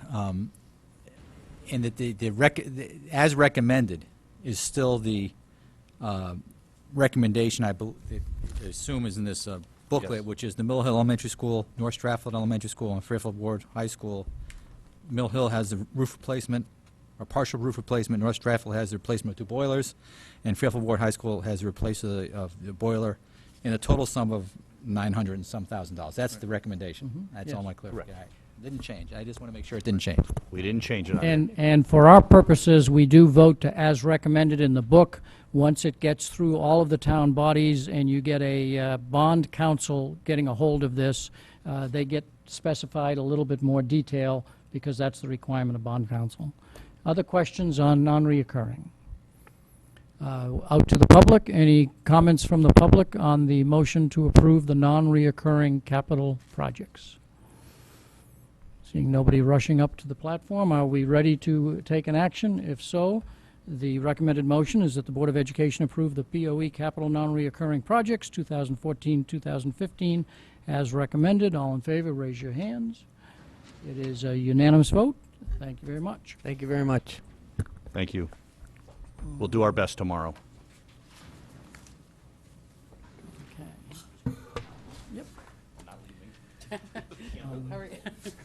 We have 2 prior minutes that had not been adopted, and they're on this meeting's agenda. I should say one not adopted, the other that the motion is to reconsider them and make an amendment to one. So the first item is the approval of minutes of November 26, 2013, and the recommended motion is that the Board of Education approve the minutes of the regular organizational meeting of November 26, 2013. Do I have a motion? Mr. Convertito, do I have a second? Mrs. Maxon Kennelly. You have 2 exhibits in your packet. Exhibit 5 is the minutes as presented by the secretary, and then Exhibit 6 is a proposed amendment from Mr. Llewellyn, and I'd ask Mr. Llewellyn if he still wishes to make that as an amendment or whether, or not. Oh, no, we'll definitely put this one in. Thank you. What? Yes, we'll add this one, please. So please clarify for the board exactly what the motion is. Sure. I requested a copy of the most recent set of financials as well as the 2013-14 budget related to the Food Service Fund. The line that is in quotes, correct? Correct. Okay.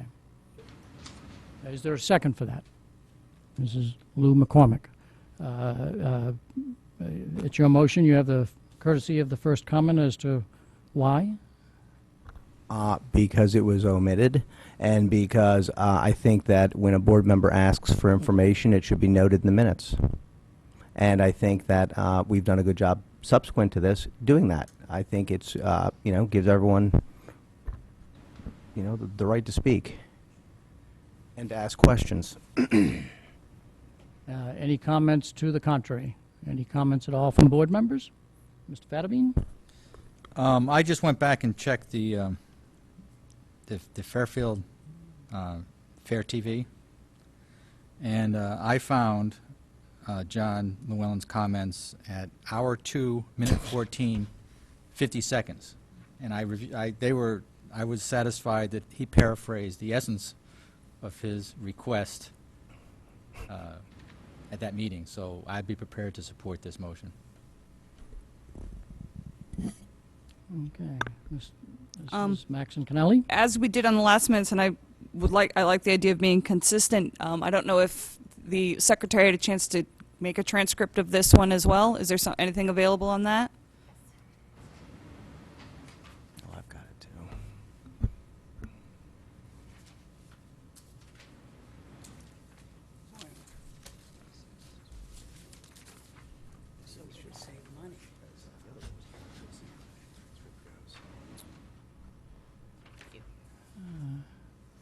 Once you look at it, do you wish to make a follow-up comment, Mrs. Maxon Kennelly? So while you're looking at it, I'll oppose this, not because the statement wasn't made, but as board members who have served on this board since I've been here know, and as Mr. Fattabine and I have from time to time chatted about, I am a believer in the minutes focusing on the action of the board and not the individual comments or comments of individual board members. And so therefore, once you start, where do you stop? And then the constant discussion of, have we, as Mr. Fattabine said, captured the essence, or do we have a discussion as to whether that phrase that was used captured the essence? So consistent with my prior view, not on this issue, Mr. Llewellyn, but just consistent with my prior view of minutes, that it should record actions, not conversation. I'll not be supporting this. Have I eaten up enough time, Mrs. Maxon Connelly, for you to fashion a comment, or do other board members have a comment while you're looking? I guess what I'm torn about is that this, certainly what was captured in the minutes on page 8, ultimately, that did sum up what was a lengthy give and take that he would be following up to get the information that he requested. So I certainly don't see a flaw in the minutes. It never said what was requested. Could But you let I guess finish your my sentence? reading of the conversation, I'm not saying that the amendment is wrong. I guess what I'm saying is that the minutes aren't wrong either, that with this give and take, it seems that the final essence of it was that there would be follow-up between Mr. Llewellyn and Ms. Munsell, and so that's where I'm hesitant. Any other comments from board members? Are we ready? No. Mr. Patton? I'll just stay consistent with previous opinions, and that, as Mrs. Maxon Connelly just repeated, that the comments were on page 8. These minutes are 9 pages long. That is not a brief summary of a meeting. So I'm not in favor of requests just in general being added to minutes. I think that minutes should be, as the chair suggested, a summary of the actions taken by the board and maybe key points. Mrs. Lou McCormick? I just have to say, I am baffled why this board is so reluctant to add details to the minutes that board members find relevant when they're not that long.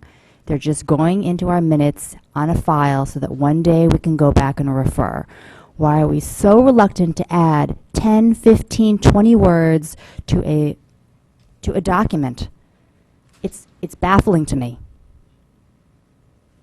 Yeah, as I explained, it's not this particular, it's the concept of what should and should not be in minutes that's driving it, not this particular thing. It's a request Any other for- But there final aren't many comments that people want to comments. make? Mrs. Maxon Connelly, I- Mr. Llewellyn, Mr. Fattabine. Through the chair to Ms. Lynn McCormick, I think my position on that is solely the idea is that I do want to try as much as possible to be consistent, that it's not a matter of is it 10 or 15 words, or if it's a page. If it's warranted, it's warranted. And I'm not saying that this isn't, but I do believe in being consistent. And that was the reason for my past vote, and that's my thinking with each one, is that if I'm being consistent with past, I can't do it as a judgment on a number of words, but on what are these minutes supposed to represent.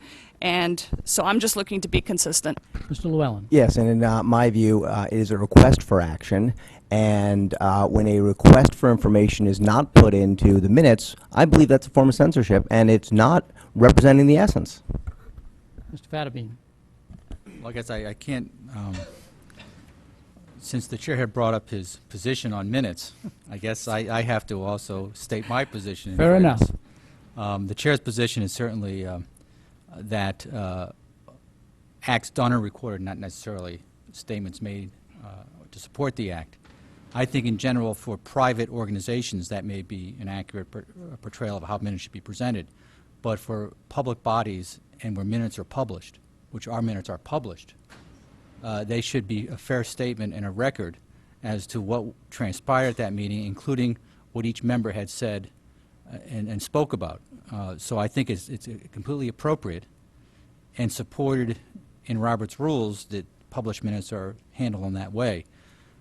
So I think I draw the distinction as what is a private body and what is a public body. And for a public body to have minutes that are maybe more lengthy than a private organization is certainly appropriate. And so, since we are a public body, I see nothing wrong with including in the minutes the discussions that were made at a public meeting, if those minutes are accurate. So as long as they're accurate in my mind, and a member wants to put them in the minutes, and they occurred at a public meeting, they should be put in the minutes, in my opinion. So that's my view. Do we have that as a final comment, and then we'll act on this, and then we'll call for a motion to extend the meeting? Is that the final comment on the matter? This is an operating motion, so we do not go to the public on operating motions of minutes and bylaws and all the rest. The motion in front of us is to amend the minutes to include the statement, John Llewellyn requested a copy of the most recent set of financials, as well as the 2013-14 budget related to the Food Services Fund. It's been moved and seconded. All in favor of that, raise your hand. Mrs. Lou McCormick, Mrs. Carnell, Mr. Fattabine, Mr. Llewellyn. All opposed? Mrs. Gerber, Mr. Dwyer, Mrs. Maxon Kennelly, Mr. Patton, abstain. Mr. John Convertito. The motion fails for a lack of a majority. And now we have to go back to the main motion. That is that the Board of Education approve the minutes of the regular organizational meeting of November 26, 2013. It's been moved and seconded. Any further conversation on that motion? If not, all in favor of approving the minutes as according to the motion, raise your hand. Mr. Convertito, Mrs. Gerber, Mr. Dwyer, Mrs. Maxon Kennelly, Mr. Patton. All opposed? Mrs. Lou McCormick, Ms. Carnell, Mr. Fattabine, Mr. Llewellyn. The motion is approved 5-4. We're on to the review of the minutes of October 22nd. Yeah, we do. Thank you. And now it's your turn to extend the meeting. Only if you turn up the heat. So how you? But I'm freezing. but you do have to name a specific time. I make a motion that we extend the meeting to 11:15. 11:15. I didn't hear you. What? Do we have a second? No, that's not part of the motion. Do we have a second for the motion? I'll second. Do we have a second? We have a second, Mrs. Maxon Kennelly. All in favor, raise your hand. It's unanimous. The motion is extended to 11:15. In order to get there with the other items on our agenda, we have to act fast. The October 22nd minutes had already been approved. To change them would require 6 votes, but with prior notice at a meeting, it only requires 5 votes. So Mrs. Lou McCormick noticed us at the last meeting, and so I would ask her to present her requested amendment. Yes, and this is coincidentally, again, related to the food service. And if I can, one interruption. Because these minutes were quite old, the transcript for the related section was put at your table. Thank you. Go ahead, I'm sorry. Okay, sure. Right, so coincidentally, these are also related to the food service budget.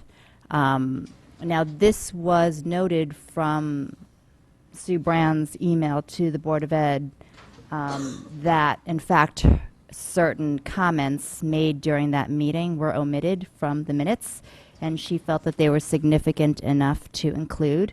We went back and looked at the tape and tried to, again, capture the essence. So if you look at these, they very closely match the verbiage, and we would like to include this inside the minutes. When asked about who paid for health insurance for food service employees, Mrs. Mensel, responded, typo, "They haven't paid us for last year. They owe the health insurance account from last year." Sue Brand's comments were, "I was concerned about the status of the food service budget because we went out to RFP because we were running out of money. How are we managing to operate? We don't have the food service budget in front of us. I would feel more confident if it was before us. This leaves me with more questions than answers and questioning management given the fact that we had some serious problems." And so we would like to include this in the minutes to properly reflect what occurred. So the motion is to include those two phrases that you just asked, when asked, starting with when asked and ending from account from last year, and I was concerned about, and ending with the words some serious problems, correct? Correct. And do we have a second for that? Do we have a second for that? Mr. Llewellyn? You have the courtesy of the motion, so any further comments that you wish to make on behalf of the motion? It was omitted. It should be included to reflect what was said. Any further comments from board members on the the amendment to the October 22nd amendments? Now, we do, I'll say that the official motion really has to be one that says, I wish to amend a previously adopted action. Quote, as follows. And as I mentioned in the email to board members, in order for the board to properly act, we really have to have motions that are, quote, properly written in the correct phrase that highlights where the words exactly will be inserted and where words will be taken out. This isn't it, but for tonight's meeting, I think I'll suggest that we add that phrase that I move to amend a previously adopted action by amending the minutes of October 22nd, and we'll insert the date that they were approved, because that needs to be in there, as follows, and then those two statements. Is that your amendment? Perfect. Perfect, okay. And that's your second? Absolutely. So, comments from the board? Mrs. Lou McCormick have already made a comment. Any other comments from the board on this amendment? Mr. Fattabine.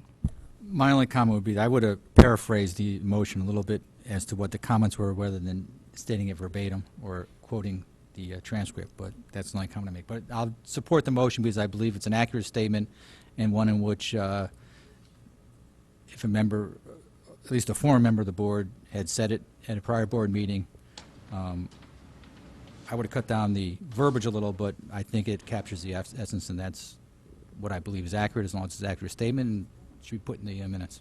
Any further comments from board members? We're ready to act. Mrs. Maxon Kennelly. Very briefly, I'm still unclear on where it's going in the minutes. I don't know if through the chair to Ms. Lou McCormick, if you can clarify that. And if you're taking a minute to look that up, to Mr. Fattabine's point, in I don't fact, think I have a copy if of we're those adding it minutes. with quotation marks, one of my objections is, sorry. Oh, is it exhibit? Oh. Clarifying that she does have the minutes in front of her. I think it goes on page 3. I'm just not positive if that helps you find it. My concern is that I would agree with Mr. Fattabine. If anything were to be put in, it has to be the essence of it and not the quotes. I absolutely do not want to get ourselves in the position of trying to present a transcript. Then I think, in all fairness, we have got to make the position of secretary a paid position. It's not meant to be a transcript. Never mind Mr. Patton's point about how long this would end up being. And more to the point, this in fact is an inaccurate quote. If you're going to, I just went through and underlined, we can't put quotation marks around something which is You know what we can inaccurate. do? I'd be open to the idea of You know what, we essence, can, perhaps, but how about, Okay, so to answer the question on page 3, where it says board discussion following regular specific line items, and it references food budget, food services budget, those two lines would go after that sentence. yes, correct. Any further conversation among board members? If So, not, we will so act. to satisfy, to respond to, can I respond to her Sure, please do. comment? Okay. If it makes you feel more comfortable, in fact, it was slightly edited. If you see how long that segment actually is, this is actually shorter, so there was some elimination and abbreviation of some of the comments. In addition, if it makes you feel more comfortable, if you'd like to remove the quotes, we can remove the quotes and say that Sue Brand was concerned about, so that it appears as a summary statement. For the purposes of highlighting what you want changed, the quotes are in there, but they won't be in there when they're in the minutes. It'll be Right, but what if they she were prefers for saying. this to be an essence and a paraphrase rather than a direct quote, we can remove the word I and replace it with Sue Brand so that it's a third person. And then the rest of it really is an essence or a paraphrase of a longer statement, if that Yeah. addresses the issue. So instead of I, we'll reference Sue Brand as the speaker. Is that clear to board members that instead of I, we'll reference Sue Brand as the speaker? My comment is not related to the comment and/or the board member or the speaker. It's consistent with general comments from board members. I think the minutes should reflect actions and not commentary. Any other further comment? If not, well, we're ready to act. All in favor of the amendment as present? Does everybody understand the amendment as it's presented? Just a question on the amendment or a statement on the amendment. To my own point of view, the only place where I think this is appropriate to put is in board discussion. No other board members were highlighted by name. I don't think it's appropriate to do one. I think the content that there were concerns expressed could be appropriate in that line of board discussion followed regarding specific line items. But to start pulling names out, then in all fairness, all of those board members should have had their names pulled out, and then we're getting closer to a transcript again. So I want these minutes to be consistent so that we can rely on something and look for something in them. I've always agreed with Mr. Fadbean, I like more than just actions taken because this is a source of information for all of us to look back. But to me, the appropriate place to put that would be with board discussion, if at all. It may be logical, but the minutes do reflect when conversations took place. This conversation did take place during the superintendent's report, so it is appropriate, I think, to put it in the area where it actually took place. That's what I'm talking about, where it says board discussion, I'm sorry, under the quarterly financial report. Yeah, and that's where it is. And that's where it is. Board discussion followed regarding specific line items, the state mandated general ledger accounting system, and the food services budget, and then Mrs. Brand's comment would be put in there. Okay? Are we clear? So, voting on the amendment, all in... The following phrases would be added to the minutes if the amendment is approved. When asked about who paid for health insurance for food service employees, Mrs. Munsell, and we'll spell her name correctly, responded, they haven't paid us for last year. They owe the health insurance account from last year, followed by Sue Brand was concerned about the status of the food service budget because we went out to RFP because we were running out of money. How are we managing to operate? We don't have the food service budget in front of us. I would feel more confident if it was before us. This leaves me with more questions than answers and questioning management given the fact that we had some serious problems. Understand that? There was a longer conversation on that issue. This just captures her part of the conversation. Are we ready to act? All in favor of the amendment as presented by Mrs. Lou McCormick? Raise your hand. Mrs. Lou McCormick, Ms. Carnell, Mr. Fadbean, Mr. Llewellyn, all opposed? Mrs. Gerber, Mr. Dwyer, Mrs. Maxon Connelly, Mr. Pattern, abstain? Abstain. The motion fails for lack of an amendment, for lack of a majority, and the minutes stand as previously approved.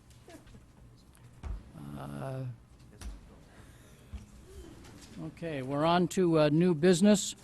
Two contracts that were discussed within the executive session that are on the agenda for action. The first one relates to the information technology technicians, and the recommended motion is that the Board of Education approve the agreement between bargaining unit AFSCME Council 4 Information Technology Technicians and the Fairfield Board of Education for the period July 1, 2011 through June 30th, 2016. Do I have a motion? Mrs. Maxon Connelly, Mr. Llewellyn, do we have any conversation on that motion? Hearing none. This is a personnel matter. We don't go to the public. Yeah. This is a personnel matter, so we don't go to the public. If the board is ready to act, all in favor of approving the recommended motion, raise your hand. We have a unanimous vote. Okay. We got a shot at 11:15. The second contract is a contract for the special education trainers, and the recommended motion is that the Board of Education approve the agreement between bargaining unit AFSCME Council 4 Special Education Trainers and the Fairfield Board of Education for the period June 1, 2011 through June 30th, 2015. Do I have a motion? Mrs. Maxon Connelly, Ms. Carnell, Any discussion? Hearing none. All in favor of this motion as read, raise your hand.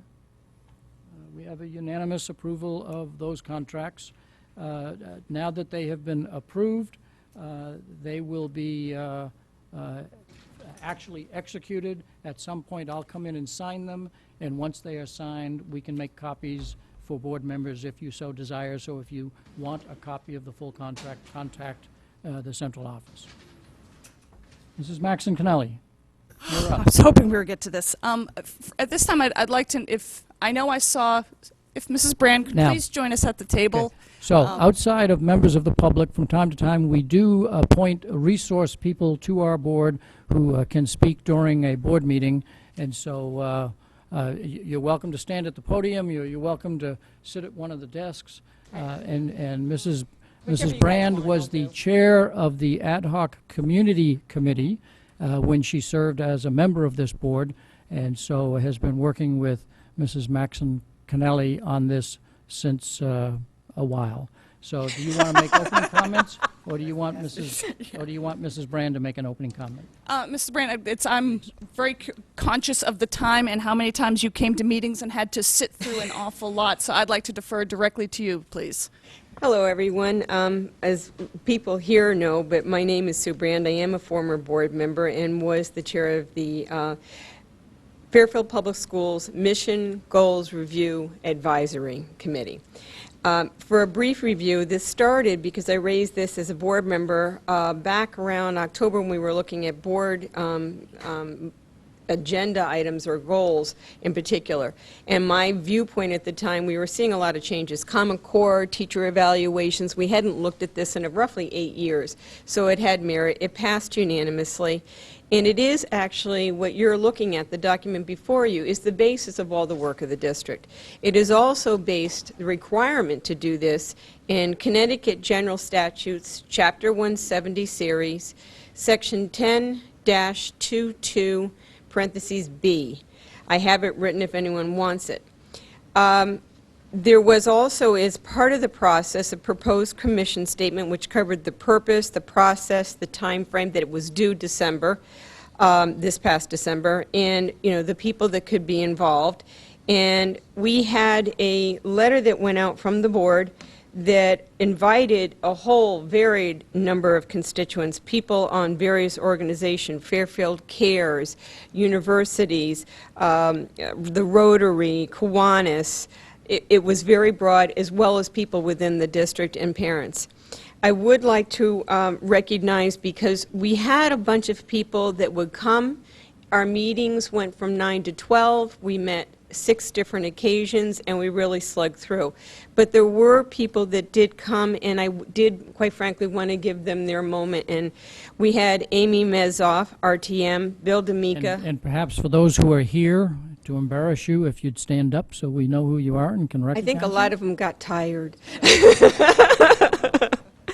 Krista McCarthy Vahey, second selectman, Dan Carmbine, Ellen Krugling, retired teacher, Julie Gottlieb, RTM, Julie Motter, parent, Lenora Campbell, RTN, Lisa Havey, PTA, Dawn Llewellyn, who I believe is here, sitting there waving, PTA, Mark Patton, who is currently a board member, Margaret Ruff, parent, also she happens to be an educator, and Suzanne Miska. We also had the privilege of having Jeff Burt, who was then a curriculum leader for social studies for the district, who was instrumental in providing information and guidance, and also before we actually made a final recommendation to the policy committee, reviewed the material and made sure that it was consistent with what the school district had in mind in the direction they were going, and also with all the current regulations. We also, as one note, we were, as Mr. Dwyer knows and Mr. Patton knows, we were struggling on more than one occasion, and finally one board member took it upon herself to consolidate, so we actually were working from a document, and that was Suzanne Miska, and I do want to thank her because it was quite an undertaking and really facilitated the process and got us moving along. The part I think I want to say is, after looking at this, what you have before you, where we started, the themes, the importance, the formatting's been changed, the content has not. So it was with, quite frankly, a resounding endorsement that this is the direction. I think there were a lot of things, lifelong learners, a global society, that this is, our world has become much smaller. What we're hoping to accomplish and have our students have as part of their repertoire when they leave here are a lot of the things that are listed there. The statutes do require you be broad, but also some specifics. But again, there was a lot of oversight along the way, working with central office. This has been reviewed. We were made sure that we were not doing anything that was out of bounds. So with that, I'll leave you to it. Thank you for listening, and I do hope you support it. And we thank you for service on this board, but the board also thanks you for leading this particular committee. Both Mr. Convertito and I also sat on that committee as board members, and it was thoughtful, energized conversation, not always agreeing, but nonetheless finally coming to an agreement on a document that could be recommended. So thank you for that. You're welcome. I do just one correction. Mr. Convertito was listed as a member, but and he explained to us why he chose. Was He not just a- didn't he want didn't to. attend He too just many didn't want to meetings. do both sides. Yeah. Thank you. Do you have any further comments, recognizing that 11:15 is the witching hour? I'd rather, I don't know if there are any questions. The only other thing I wanted to, and it's kind of taking off on one point Mrs. Brandt said, is that in case any board member anticipating a question, I believe this would, we could say this has the implicit approval not only of all staff but of all PTAs. And I say that because this was sent out to all staff members and all PTAs with the request for reaction, to which we got none. And I take that as implicit approval.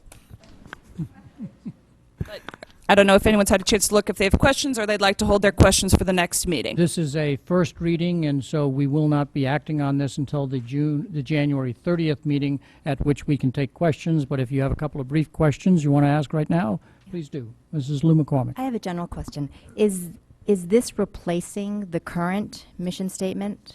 Yes. So we're getting rid of everything that's in here and replacing 100 and, what is it, 200?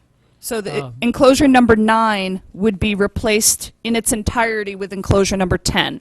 So those are policy numbers 0100, policy 0110, policy 0200. So like, for example, in 100 is actually quite long. It has this statement plus the beliefs. That's right. So are we getting rid of the beliefs and we're only going to have a paragraph? Right. The work of the committee, and Mrs. Brandt, please correct me if I don't say this correctly, they found a good amount of redundancy within this, and so what a lot of that hashing over was trying to reorganize this and get this to kind of to a sleeker machine, while losing none of the gist of that. And I would leave that up to the board members to do a triple check on us if they found something of great relevance in the prior policy that had somehow was somehow absent or left out of the revision. So one question on that 100. You got rid of in partnership with families and community. And additionally, you got rid of the word rigorous educational program. I'm just curious why in statement 100. I love that you put ensure instead of inspire. That's more tangible, but the other two comments. The word rigorous is contained in the long-term goal on the first line. And I apologize, I missed the first part of what you said in terms of where it was removed from. Sure. So this is in the first paragraph 100 Okay, right. of the mission. So before it said successful, you want them to become responsible citizens, successful participants in an ever-changing global society by providing, in partnership with families and community, a comprehensive, rigorous educational program. And we've edited that to exclude the in partnership with families and community. That's on the first line Is of it? 0100. Oh, okay. What is editing if you I guess can't I didn't play with the see it. same words but move them around? Oh, we Oh, had I a lot see of it. fun It's with up on that. top. It's in the first sentence. That's right. Got it. Okay, perfect. Any other questions on the mission and goals? So if you do have specific questions in between, it will be helpful if you email those to Mrs. Maxon Tonelli so she can be ready to review the couple of inches worth of discussion so that when you say, how did you get to here, she'll be in a better position to answer this. This will be on as an action item for the January 30th meeting. And through the chair to the board, I just want to reiterate what Mr. Dwyer just said. If you do have any questions or anything, because I would also like to be able to alert Mrs. Brand to any questions or issue in case I can't answer them, because again, there's 18 hours of work that ever preceded it coming to the policy committee. So again, I would appreciate that advance notice. Any comments from the public at this point on open public comments within, I think we have time for one person to come up. Seeing nobody walking, we do have somebody walking forward. There's public comment. Hang on, let me just... I only have time for one public comment. No. We must adjourn at 11:15 according to our bylaws, so I have time for one public comment. All right, then let me make a generalized comment. My name is Brian Haberly. I live on Duck Farm Road. I'd like to talk about public comment and the continuing suppression by the board of it. The website, your own website, says very specifically, the board eagerly welcomes members of the public to attend Board of Education meetings and to become informed on issues in which the board must act. The board sets aside 2 times during each agenda for public comment, one near the beginning of each meeting and one near the end of each meeting. There's no public comment given at the beginning. There was no public comment permitted at the last meeting, which was December 10th. The board is deliberately suppressing public comment. This is ridiculous. You should have a public comment period at the beginning, as your own website says you do, which you don't. By doing public comment so late at night, that has the effect of suppressing public comment by not allowing anyone to come up here and say their piece, particularly when they're limited to 2 minutes. You think you could allow a little comment from people about this. This is an important matter. I'll just make a real quick, also broad comment about the fact that the meeting at the Board of Finance, when the school administration gave this ridiculous statement about the reason for its... Excuse me. We do maintain a requirement that you do not make personnel comments of a critical nature of our staff. So if All I right, how could about just this? ask you to rephrase that. This then, you're talking about a budget deficit of $1.6 million, which you're talking about it as if it came out of the blue, as if a tornado came and ripped the roof off of the gymnasium, which is something you would have to do, and that would be something that would come out of the blue.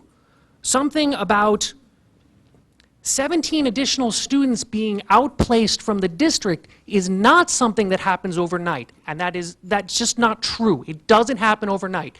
That process takes place over a course of many, many months and usually years. There's a lot of meetings, there's hearings, there's a lot of things that go on, and it's absurd to say that that just came out of the blue and all of a sudden I have to come up with that, and that's what's causing our budget deficit. Thank you for your comment.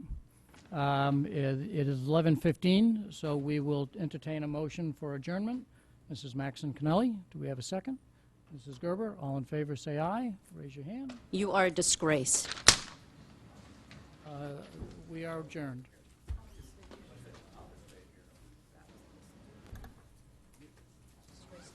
Our bylaws only